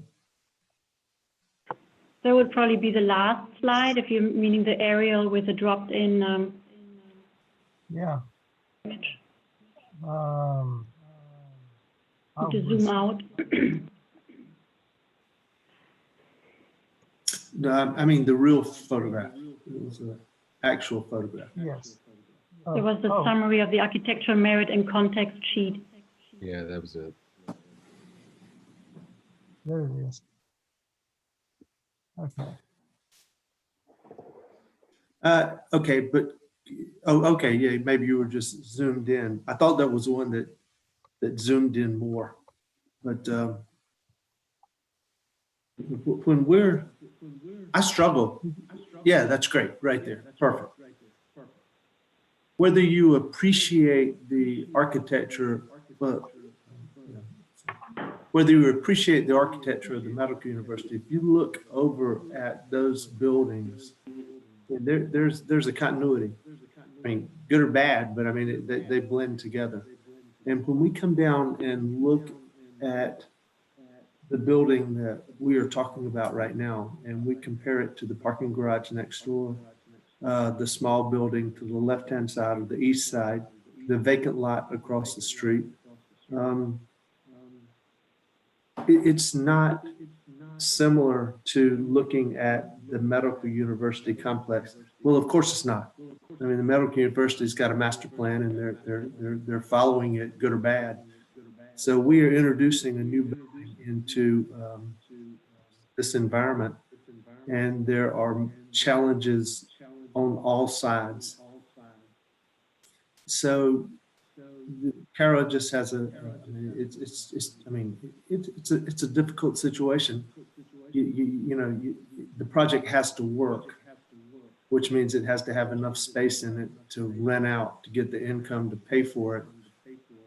I mean, I understand that, and it's easy to take a position.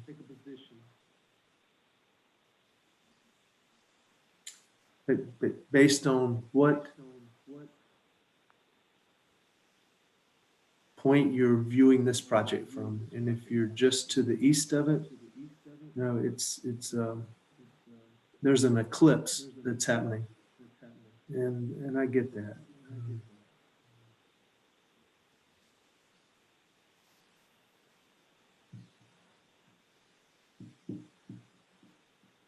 But I'm not sure that the volume of the build, or I am sure, for me, the size and volume of the building is too great for that environment.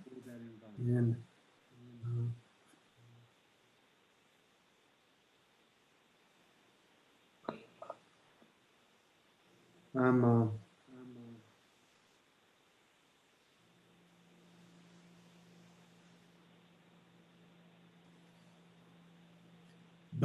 but I also agree that this piece of property,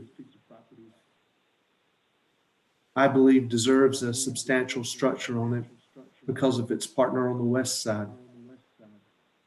It's when that parking garage gets torn down, what we see behind it from the Medical University will expand this way, and it will maximize that lot. So I'm going to leave it with that. The significant issue for me was the colonnade and the horizontal capping of that colonnade and how that relates to the upper building. I struggle with that a little bit, and so right now I couldn't vote for the top floor.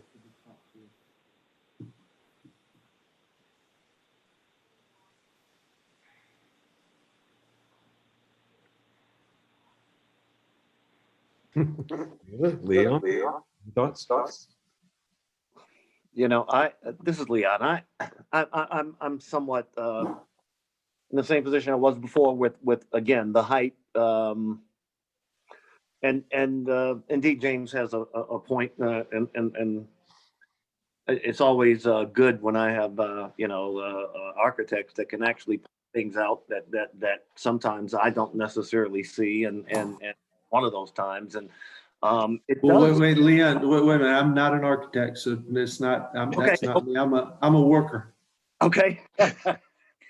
Well, thank you. Oh, come on, we're not working? We're working all the time. No, but Exactly. it does it. Something Jane said something about, you know, if you were to remove those buildings and you would see those open lots right there. If you were to remove that and you see the open lot to the right of the garage, the building itself that we're discussing it doesn't fit. It just is. It just doesn't fit. And again, this is just my perception of it, and is that if you look, and just everything surrounding it is almost a non-fit. So and I think the height adds even that additional challenge. So I am also would have a difficult time giving approval on this.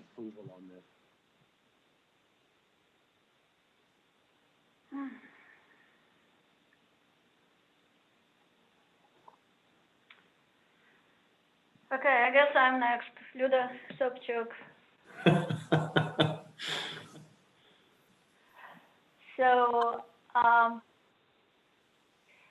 as far as the architecture and from the previous submittal to this submittal, approaching the facades, approaching the 5th floor, I think it's approaching the colonnade on the 1st floor.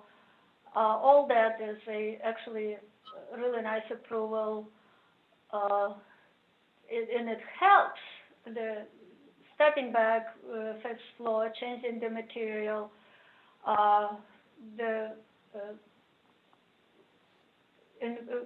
bringing a little bit more horizontality to this building, so it's not reads as a vertical from the ground as much. So all that is architectural approvals here, but and I tell you the truth, in my mind, this time, I even would not mind 6th floor. Nevertheless, this building fills up almost to the rim, that property, and the space, that light well between the condos and this building is too narrow, too small, and even the steps back of the facades, I don't think they do much of justification to give back light into these units, particularly 1st floor and things like that. So the messing of the overall building is still large and maybe not exactly appropriate for this site. Even so, looking at this photograph with the drawing of the building, and you see the MUSC and garages and all that, so it seems like from aerial is okay, but it's going to be difficult to. It's not palatable from the ground for pedestrian, I think. So I also have an issue with a massing and height of this building right now. Well, I don't believe I was at the initial meeting. Excuse me.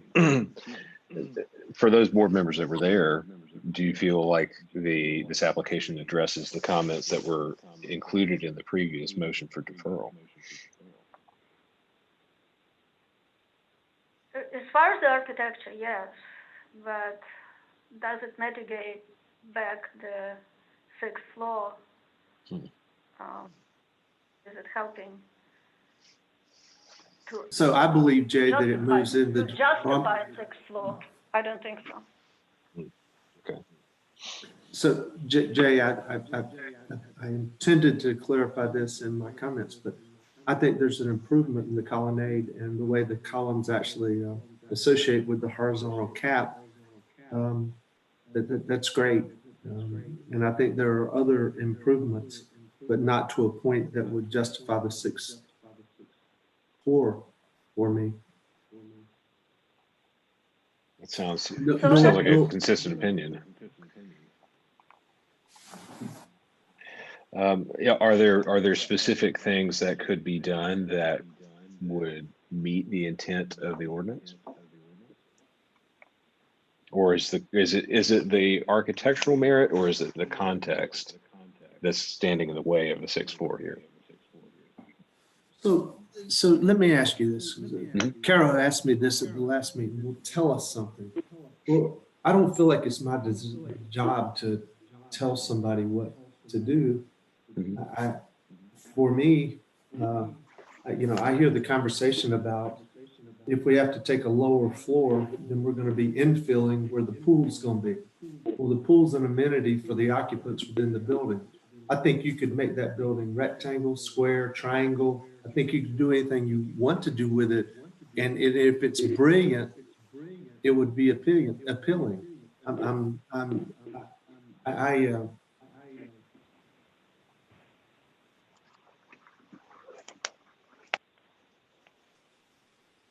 I think that this building could be designed where it would be deserving of the top floor, right? I mean, it's just that right now the equation for me doesn't work out, and I don't think that it's my responsibility to say why that doesn't work more than what I've said.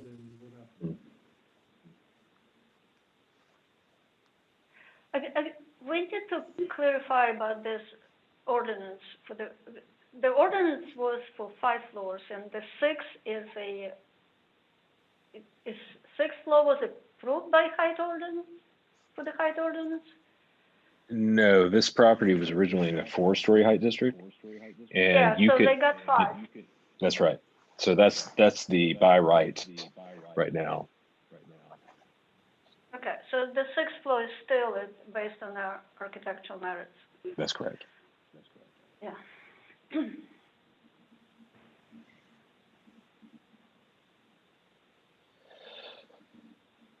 Well, I agree to the extent that we're not here to design the proposal for the applicant, and nor are we really here to make their case on their behalf. My read on this is that the concern is as much towards context as it is towards architectural merit. There are some contributions to the public realm with this project. Certainly, that's something that's referenced in the ordinance. Although it's not a simple trade. If you give us this much park, we give you another story. There are other parts of the city that are like that. I think that there's a lot of redeeming qualities to this proposal. Again, I wasn't here last time when it was heard, but this proposal seems like it's got a lot going for it. However, I don't see the context case being built for the additional height.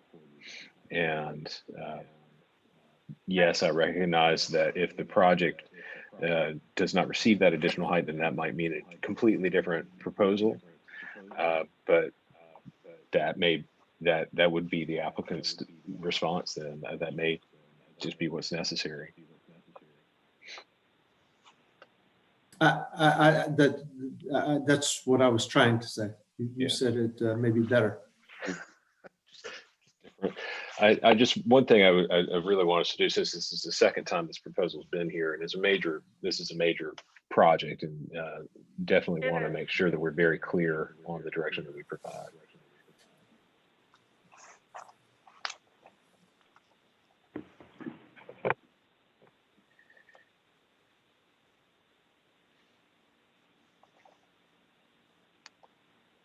The best part about being chair is you can't make a motion.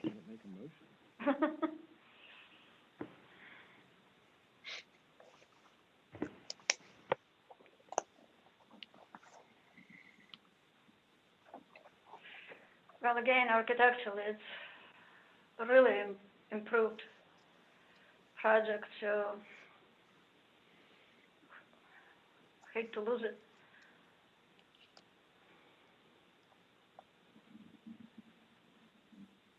there's economics involved here with the 6th floor, and that's, if there's a 12 investors in here, that's understandable, but that's not what we have to consider.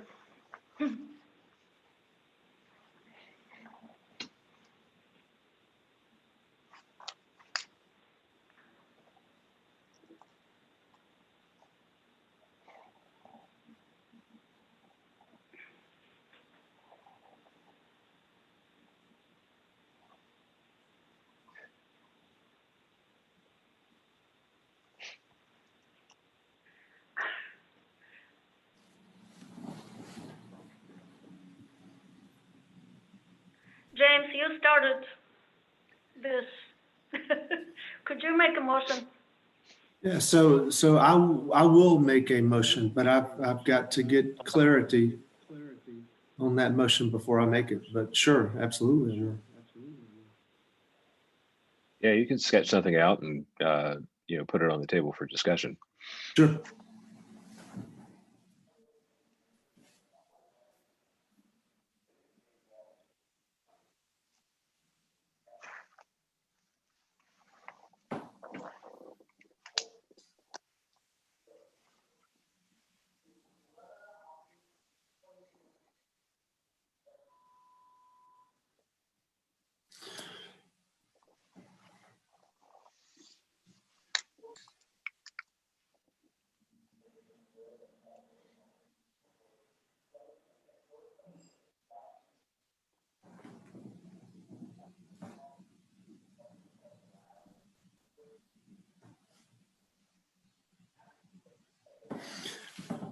So I will make a motion for conceptual approval without the additional floor.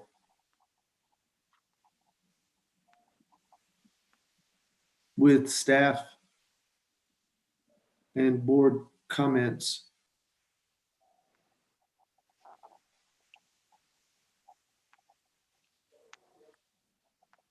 included.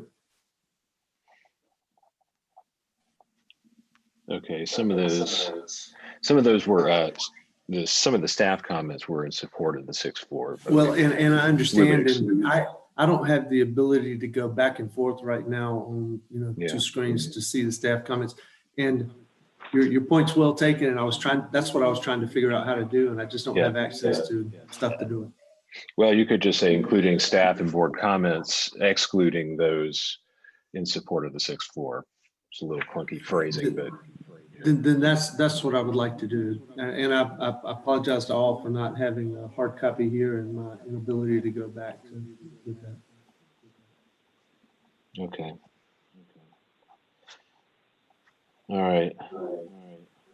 So we have a motion on the table for conceptual approval.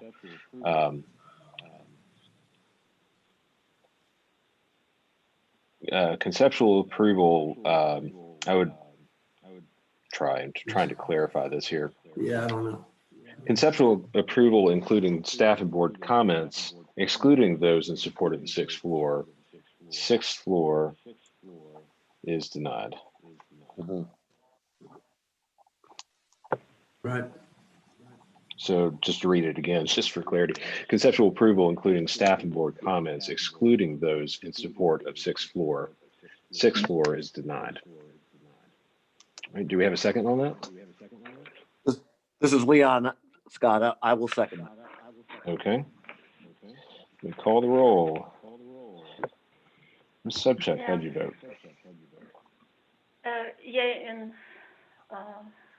what is it, approval? Yay in favor? Approval. Okay. Yes. Mr. Scott? Yay in favor. All right. Mr. Metters? Yay in favor. And the chair votes likewise, and motion carries 4-0.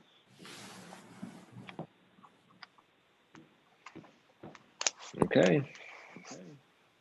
Lawrence, is that the end of our agenda? I believe it is. It is indeed, and I really appreciate all of your efforts. Lawrence, we appreciate yours. Yeah, yeah, absolutely.